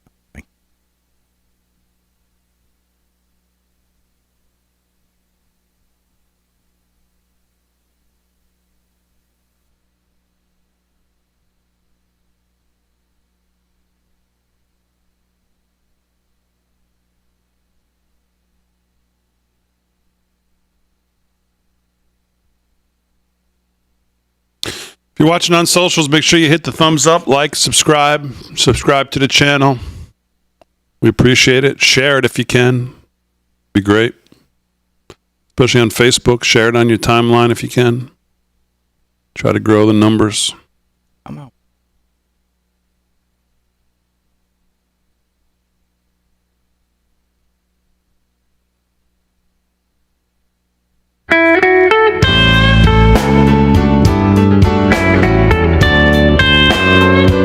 Sound like the Blues.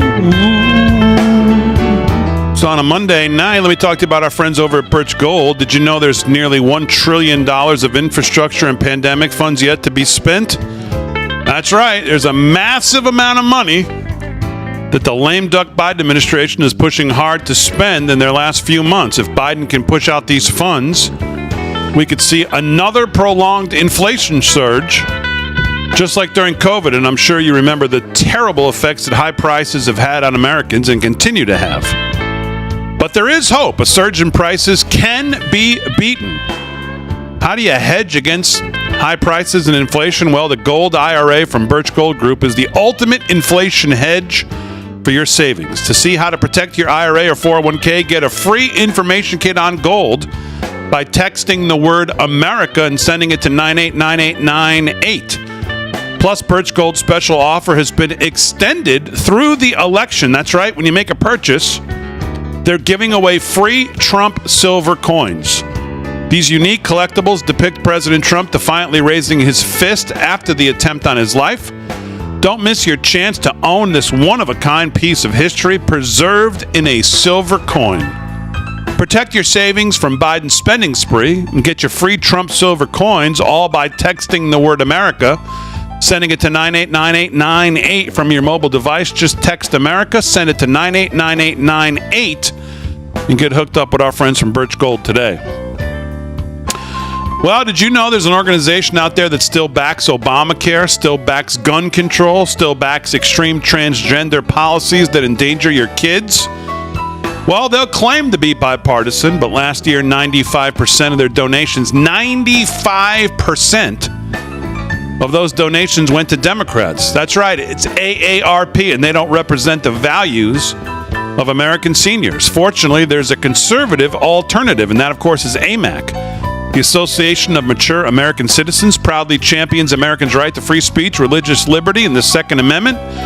AMAC defends parents' rights to protect their children and is fighting to restore America's election integrity. With more than 2 million members nationwide, AMAC is pro-faith, pro-family, and pro-freedom. Become an AMAC member today. I encourage you to join them. They're great people, great organization. They do great work. Send AARP a strong message, like stop mailing things to my house, first of all. How about that? I just rip them up and throw them in the garbage. Send AARP a strong message that they don't represent conservative seniors. Join AMAC today. That's amac.us/Studio6B, amac.us/Studio6B. Go there now, amac.us/Studio6B. Well, you don't need to tell me that life is precious, that it all could be taken away in an instant. That's why I keep a 4-week emergency food kit from My Patriot Supply, and that's why you should keep one in your house. It's got everything your family could need during a crisis. With over 2,000 calories a day, there's enough to go around during times of social unrest, government crackdowns, or, God forbid, an attack on the homeland. The food lasts up to 25 years, ready whenever disaster strikes. We've seen mass panic in our lifetime before. Some of them were not that long ago. Well, I know you don't want to take your family's safety for granted, so what can you do? Well, right now you can get a $50 off. You can get $50 off the 4-week emergency food kit. 4-week emergency food kit. Get $50 off. Go to MyPatriotSupply.com. MyPatriotSupply.com. Save $50 on your 4-week emergency food kit. And My Patriot Supply, of course, will send it over as fast as humanly possible. And it ships free. Get your 4-week emergency food kit now, MyPatriotSupply.com.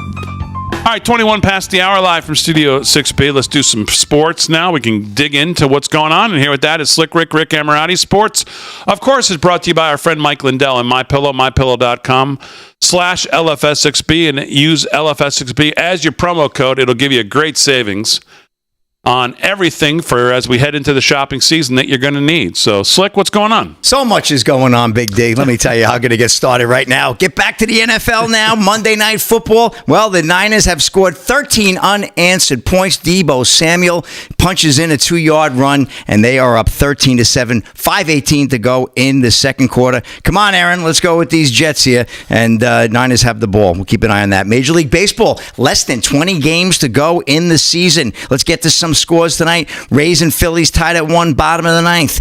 Bottom of the 7th, the Yankees 7-4 over the Royals, and the Red Sox lead the Orioles 8-3. Both those games are in the top of the 7th. Yankees just a half a game ahead of the Orioles right now for first place, so this will be a big win if the Yankees could pull it off tonight and the Red Sox hold on for their game.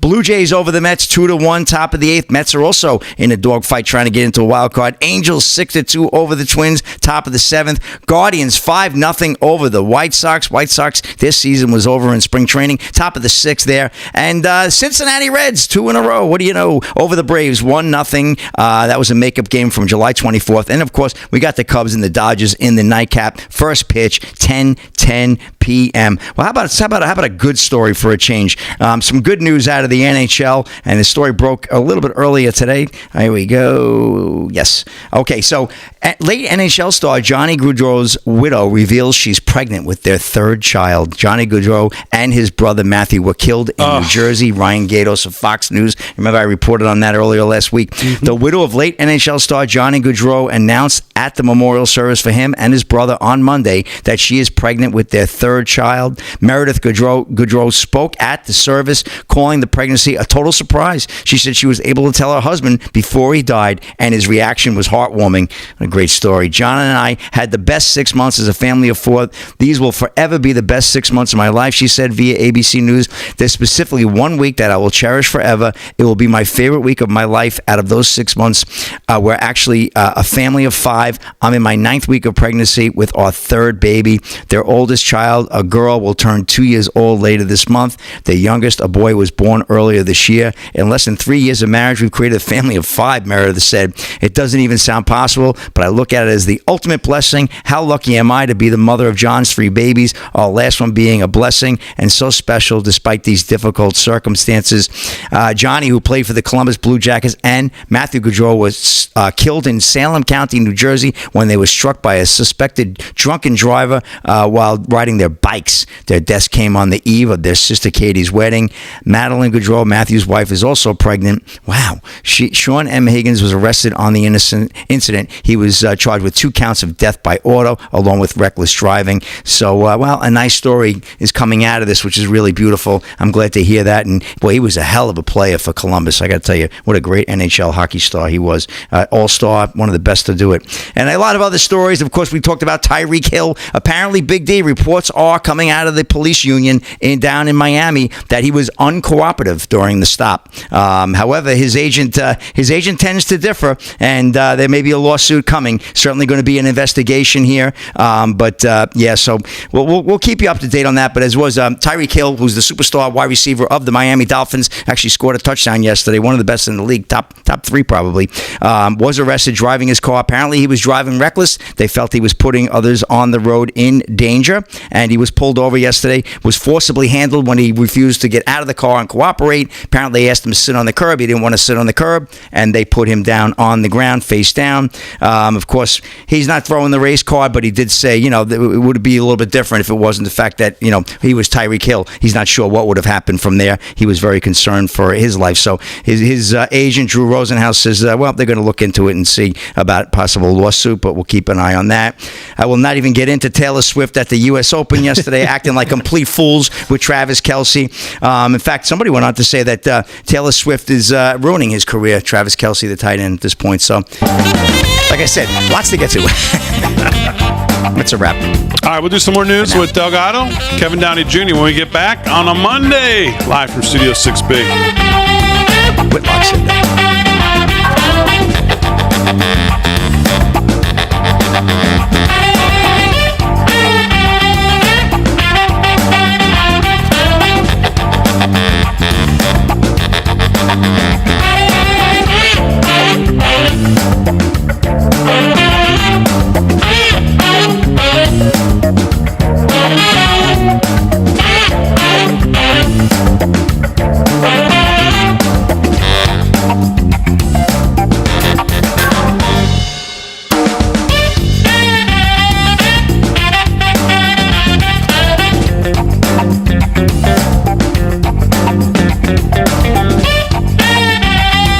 Off is so passe now. Oh, he supports Trump. Yeah. There's just too many people going, Kamala. Ooh. Ooh. I know. Oh, did you watch the Lions? Yes, I did. That was a great game. Yeah. Oh my God. Boy, that was... I knew it. They were down by 3, and I had them in my picks. They were down by 3, and I said, you know what? Don't get the touchdown. Just tie it up. And they did. They went down the field. They kicked the field goal. They stalled around the 20. And they just ran the ball down their throats. They got the ball first, and they went from the, I guess it was the 30, right down their throats between, Jahmyr Gibbs and the other guy. They were just unbelievable. It was a good game. Really was a great game. Yeah. I mean, they always come down to like a 1-point game, those guys. Well, it ended up being 26-20. But what was the wild card game? Oh, the conference game last year was 27-26 or something. Yeah. But, yeah, that was a good win. Yeah, they had probably 3 or 4 games where it came down to a field goal in the last second, and they pulled it out. Now, you're not a Lions fan, are you? Yeah. Oh, you are, because I know you're from Michigan. Oh, you grew up a Lions fan then, I guess, right? Yeah, oh, yeah. Oof, that's a long suffering. It is. But, Barry Sanders, best running back ever. Yep. We had him for a while. I have to admit, he was the best. I mean, I had Emmitt Smith, who put the numbers up, but if Barry Sanders had the line that Emmitt Smith had, yep. he'd still be running, right, Rick? Yeah. Every year we were amazed he didn't leave. Oh, he's all right, cool. We're not going to chase him away. He was, best pure running back. I mean, Gail Sayers was great. Walter Payton was like, okay, I don't want to turn this into a sports show, but sorry, guys. I got to get my sports in a little bit. Yeah. Come on. How was your bike ride on Saturday, Rick? Did you go for a nice bike ride? Oh, yeah. Yeah. 60 miles. That was Sunday. I did 40 on Saturday. 42 on. You did 100 miles of biking over the weekend? Yeah. God. Man, I'd be in an ICU if I did that. And I'm in decent shape, but man, not in that kind of shape. Wow. Man, oh man.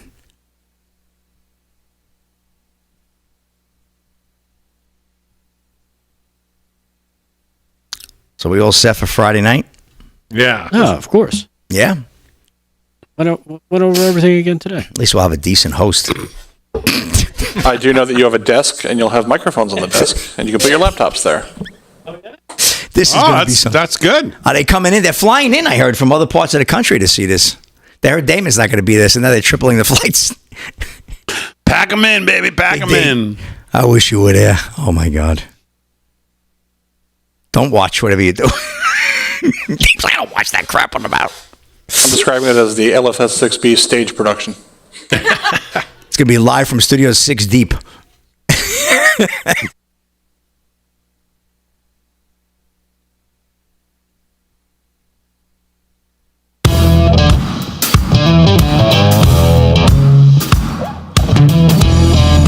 All right, 30 minutes past the hour, live from Studio 6 Deep on Monday night. Wow. Delgado's going to do some news. Slick did some sports. Kevin Donnie's got some more news as well. Aaron and Fran holding it down. So, Slick, we talked in the opening. You weren't here. What's your expectation for the debate tomorrow night? Any... Oh, I hope, I told my wife earlier today, I hope he just shows her for the phony, insufficient, moron, dodging press conference person that she is. I really hope Trump just, he probably just can sit back. How does he do that? That's the question. I want him to counterpunch a little. Counterpunch, couple of jabs, and then boom, right at the end, big close. Yeah. Okay. No, come on. What do you guys think? Well, you already gave your thoughts, but I don't know. Well, he won the toss.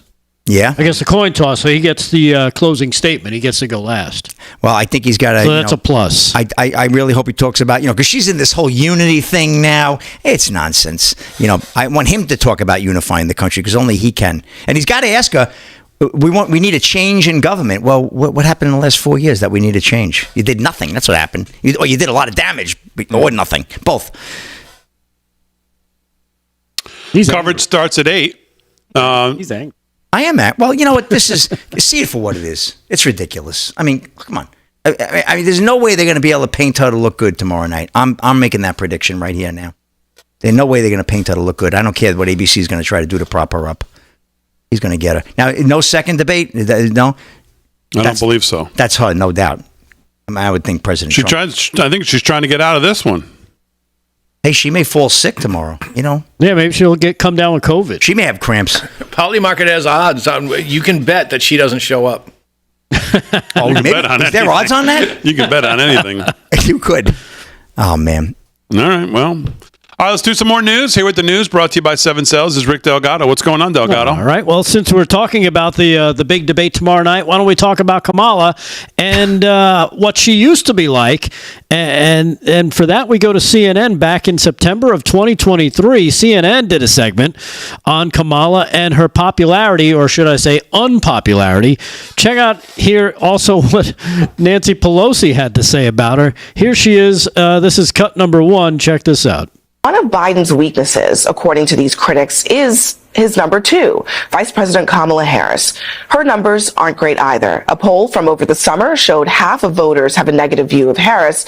That's one of the lowest ratings for that poll. And among Democrats, she is obviously more popular. But listen to former House Speaker Nancy Pelosi earlier tonight, right here on CNN. Is Vice President Kamala Harris the best running mate for this president?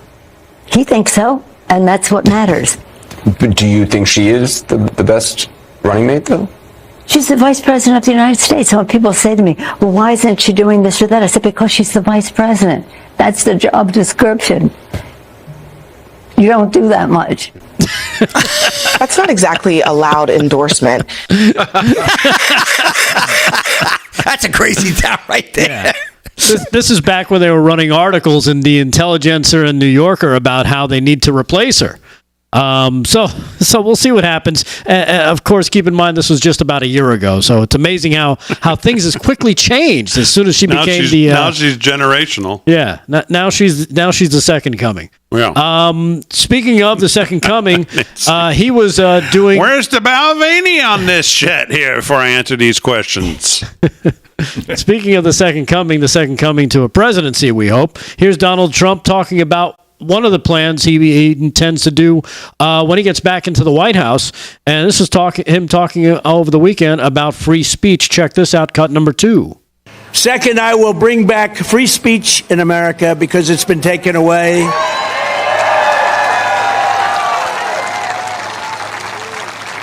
They've taken away your free speech, and the fake news is a threat to this country. They are just horrible. These are horrible people. Not everyone. I mean, I know most of them up there. Some are good. Hello, Brian.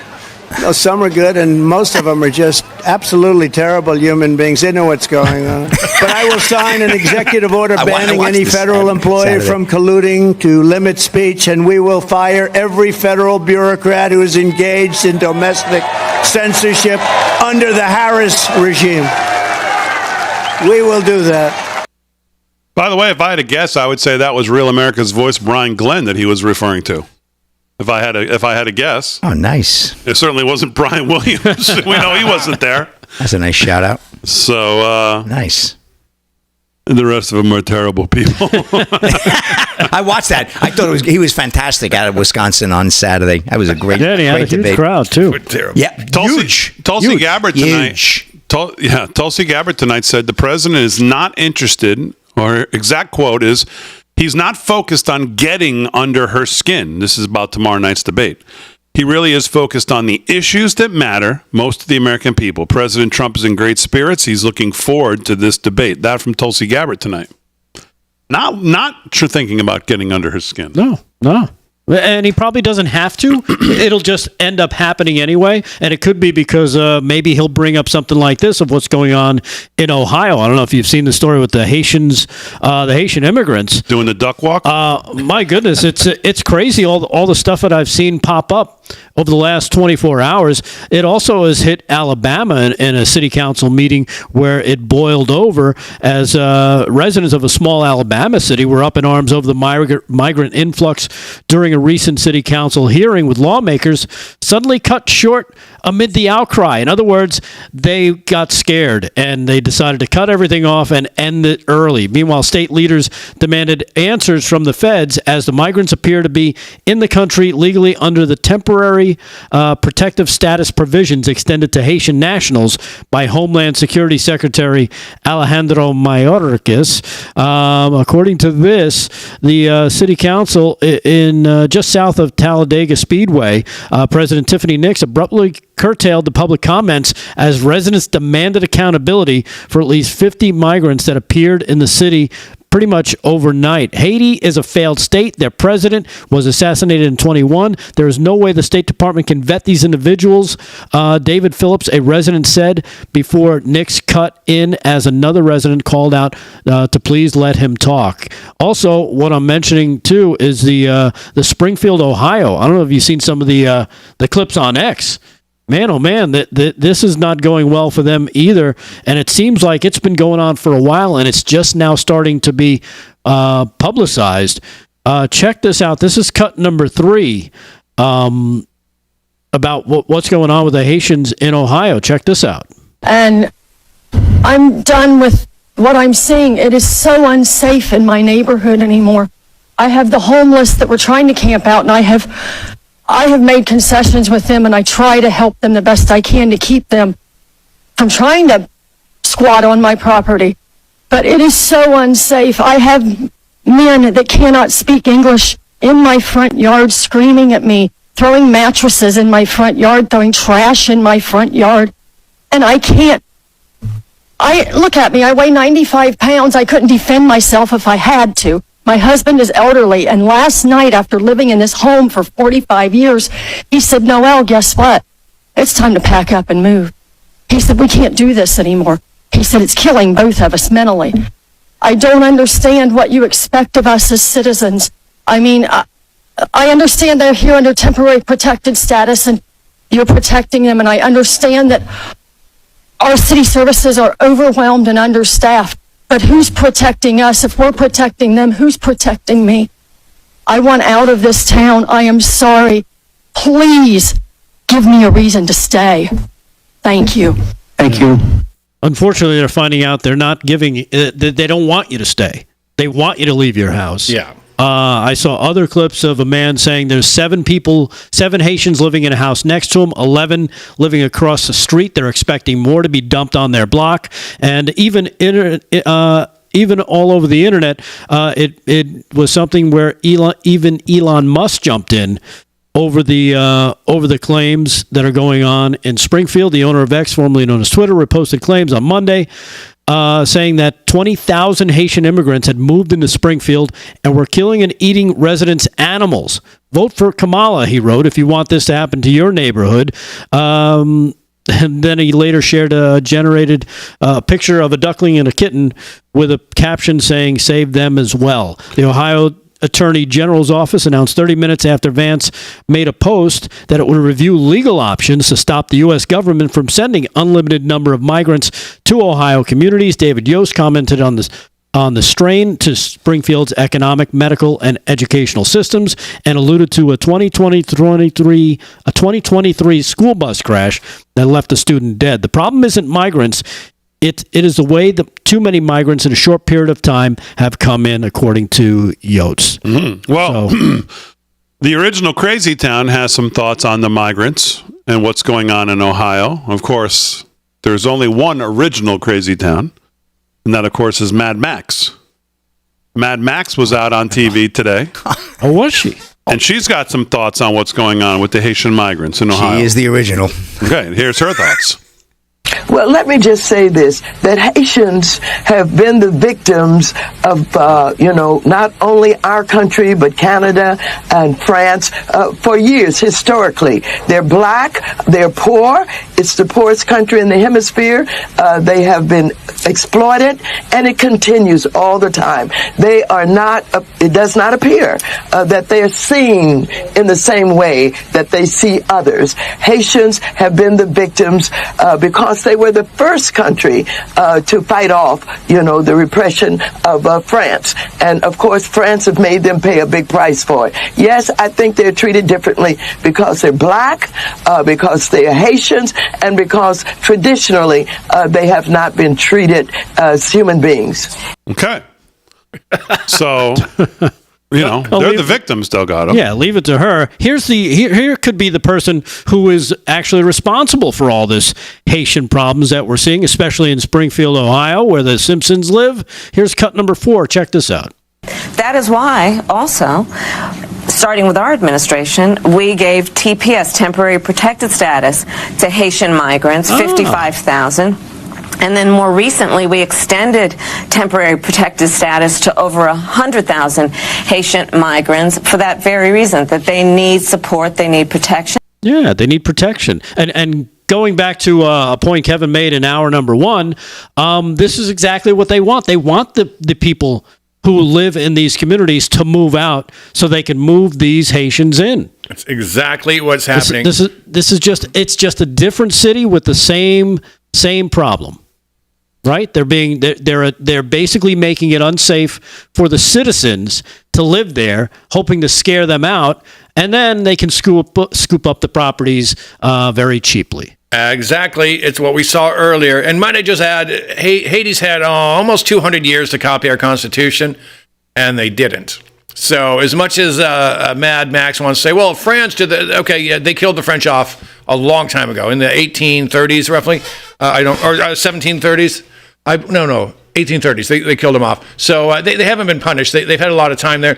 The Dominicans, they share an island with Dominican Republic. Yeah. They don't want them over there. They know the drill. It's a horrible place. And you know what? It's no one's fault except for the people who allowed it to become that. Now, I get it. They've got problems. But you know what? Raping and killing people, that's not the answer. All right, more news with Kevin Downey Jr. coming up live from Studio 6B. Slick will wrap it up with sports all next. Don't go anywhere. We're back right after this.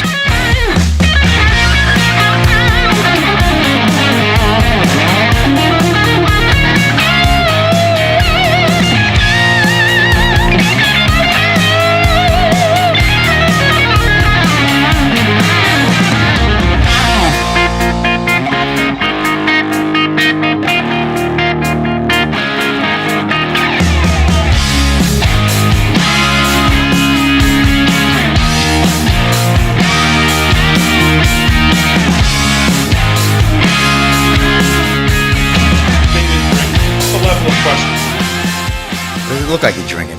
Bottle of water. Bottle of hooch. That pure Grey Goose? Delgado, someone just wrote in, wants to know why we're not mentioning the Haitians in Ohio. I should get on that story. Get on it, Ed Max. We've been scooped. You know what? One of your viewers called me today from Mississippi, Patriot Carolyn, and we were talking about that. And I said, Carolyn, this is Ohio. I'm from the Midwest. What would happen if they try this in Mississippi? She goes, oh, I don't know if the good old boys would like that. It was great. A great call. I hope you're listening, Carolyn. That was wonderful. Oh, that's cool.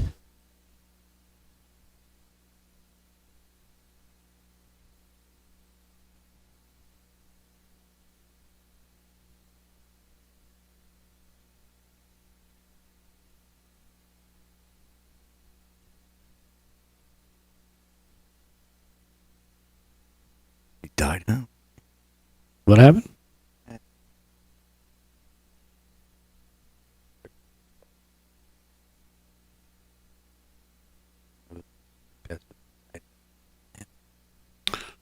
If you're in the chat, make sure you hit the like, thumbs up, subscribe. I didn't check the YouTube thumbs up, how many we have tonight, but if you're on there, hit the thumbs up. You didn't go to the YouTubes. Tweet Potato Damon, take calls on your show. Unless you get your tube started. Oh, well, maybe, I don't know. We could do that. We could do a little, we could do some calls in the morning or some. Oh, you're doing that tomorrow morning? I do it every morning. Oh, really? I get alerts. I don't know why I don't get, maybe I do get the alerts. Swipe, I think I do, but I swipe them. Like when you get an alert, you're like doing something. His probably comes up at 9. Mm-hmm. Yeah. No, but I see LFS 6B, which I get them all day. This guy's hammering my phone nonstop here. But no, I should have jumped on. That's a nice setup you have to get on too, Big D. I just got a message from a good friend of mine, a retired law enforcement officer from Detroit. He said if Tyreek Hill was laying face down, that he goes, I promise you, he was resisting in some way. Oh, they said he was resisting. They said, okay, no question. He was not. He was uncooperative. Uncooperative. Yeah, that was the what I'm reading word. Here, yeah. That means there. Oh, some guys robbed a store in winter, and the cops in Babylon made them face down in the winter in the middle of the street because they they beat people up and they're robbing some 7-Eleven or something. So that's it, face down. When you're violent, you go face down. I mean, I don't know.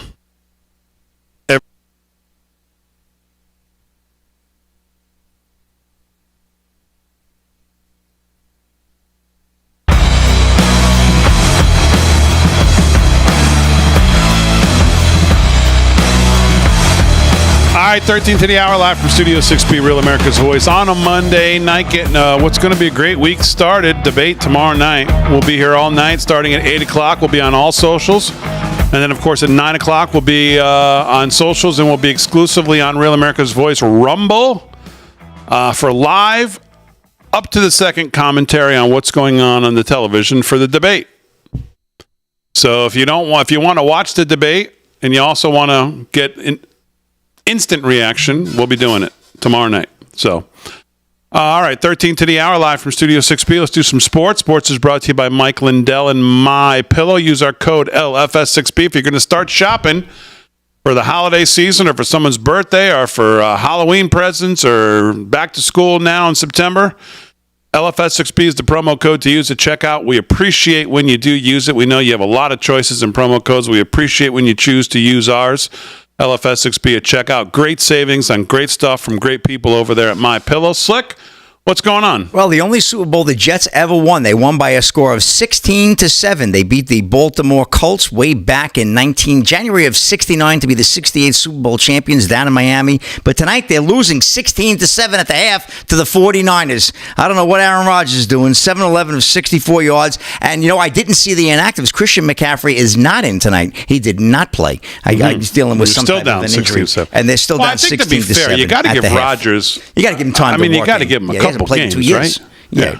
you got to give him a little time, but still, Big D. 16-7, Aaron, I don't know. I'm following you on this one. I don't think we're going to get this one tonight. They'll be okay. See. They'll be okay? All right, I'm with you, Aaron. Hey, listen, you had a good weekend. You went 4-2. You know what you're doing, so I'm with you. I'm riding with Aaron. Here we go. The U.S. Open finally wrapped up yesterday. It was a great match. Tearful Sinner dedicates U.S. Open title to seriously ill aunt. I happen to see the end of this. This is Breitbart News. Very nice story. A tearful Yannick Sinner dedicated his U.S. Open victory on Sunday to his aunt, who he revealed is battling serious ill health, admitting, "I don't know how much longer I will have her in my life." World number one Sinner, 23, clinched his second Grand Slam title of the season when he swept aside Taylor Fritz 6-3, 6-4, 7-5 before fighting back tears on the trophy podium. "I love tennis. I practice a lot for these stages, but I realize that there is also a life away from the tennis courts, and I would like to dedicate this to my aunt who is not feeling well," said Sinner. "I don't know how much longer I will have her in my life. It's nice I can still share these moments with her. She is an important person in my life and still is. If there was a wish I could make, I would wish good health on everyone, but unfortunately, it's not possible." Sinner had arrived in New York under a cloud of after it was revealed he had failed 2 drug tests but escaped sanction. He was cleared of all wrongdoing, although some fellow players questioned the decision, suggesting that Sinner may have benefited from preferential treatment due to his high-profile status. Yeah, being the world number one might get you high status. But just the same, the guy's a machine. He won well. I don't know about the performance-enhancing drugs, but that was a very nice story about his aunt. There's always a dark cloud. And just one quick one, Big D. There's a poll out. Eagles-Cowboys voted rudest NFL fans. Sean Payton, rudest coach. This is Lara Gwynn of Breitbart. Yeah, what a surprise, right, Big D? Philadelphia Eagles and Dallas Cowboys top a rudest fans ranking of the 32 NFL teams. That includes offenses such as starting fights, excessive bragging, and drinking too much. Just watch Slick during any Cowboys game. You got all of it. Yeah, you're about right. I can't deny it. The list was compiled by online gambling site Gamble in August and asked 1,200 football watchers nationwide to list the worst behaved fans, coaches, and quarterbacks. In addition to the Eagles having the number one most offensive fans, the survey also revealed that Eagles coach Nick Sirianni was voted the third rudest coach in the NFL. Sean Payton of the Denver Broncos, number one, and Jim Harbaugh, number two, beat Sirianni for the title of NFL rudest coach. So for the top 5 rudest quarterbacks, Aaron Rodgers, number one, but he's not number one tonight. Come on, Aaron. Show him some rudeness. Let's go. All right, Slick. All right, very Big good. D. That's a wrap. You got it. All right, let's do some more news with Kevin Downey Jr. He's the host of the Kevin Downey Jr. Show. What's going on? Thank you, sir.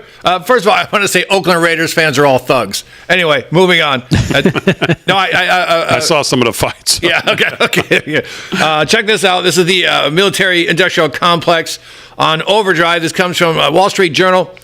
Turns out that there's a lot of stuff being exported to Russia. Check this out. The exports, on top of thousands of drones from Iran and missiles from North Korea, will help Moscow level civilian areas across Ukraine, as Washington refuses to let Kiev use Western-gifted weapons against the airfields that launched those attacks, or nearly any other military targets inside Russia. Let's back up to the part, drones from Iran. Folks, Iran was broke when Trump was president. They were bankrupt. They had no money to give any. They couldn't buy drones to send them to Russia. We are funding every side of every war currently taking place. You've got the Middle East. We're funding both sides of that because we're giving money to Iran and they're giving it to Hezbollah and Hamas. And Iran's giving money now, or using money to buy drones, giving it to Russia. This is yet another never-ending war. That's what we're looking at. That's why they're doing this. That's why there's no major updates, no major offensives where one side goes, it takes a lot of territory from the other. It's almost a stalemate now for 2.5 years? Are we on 3? Yeah. 2.5, I think. Yeah, there's nothing going on. Keep in mind, in World War II, by the 2.5-year mark, let's say December by 1943, we knew Japan was done. We knew Japan was done by actually right after Midway in 1942. Germany, we knew by 44. So we'll give it 3 years there.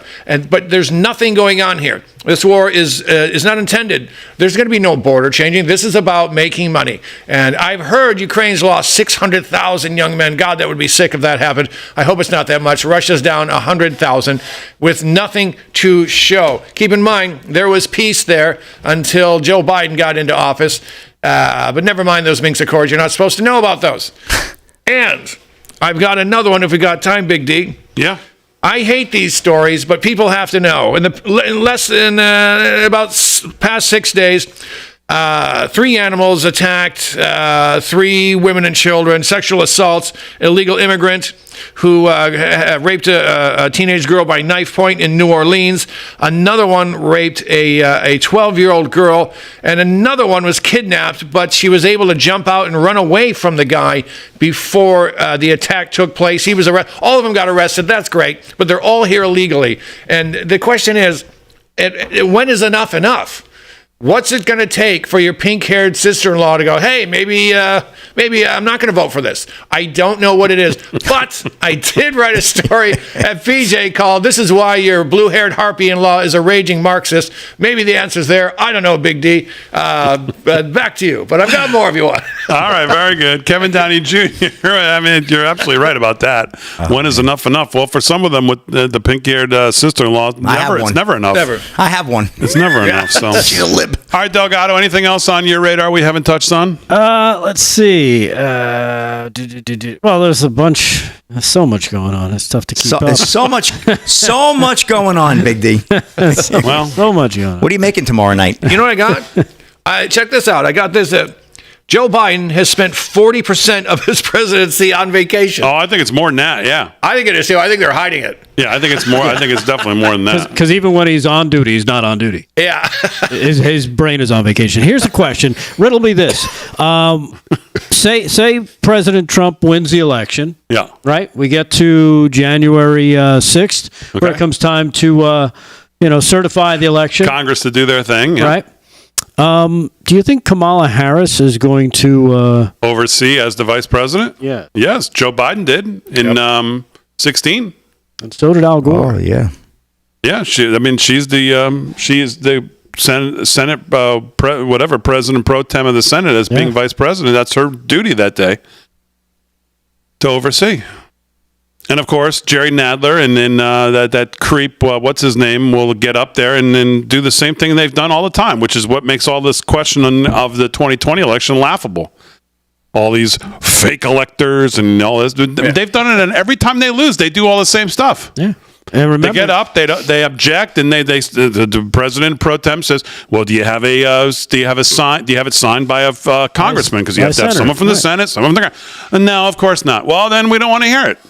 But they do it. They get up there. We have the tapes of it. We played a tape. I think it was about 12 minutes once of all of them. So they never stop. All right. As always, we salute our military, active and active police, firefighters, first responders, EMTs, everybody on the front lines protecting us. Thanks everybody on the show. Aaron, Fran, great job as always. We'll see you tomorrow night for the big night, debate night. Kamala Harris, President Donald Trump.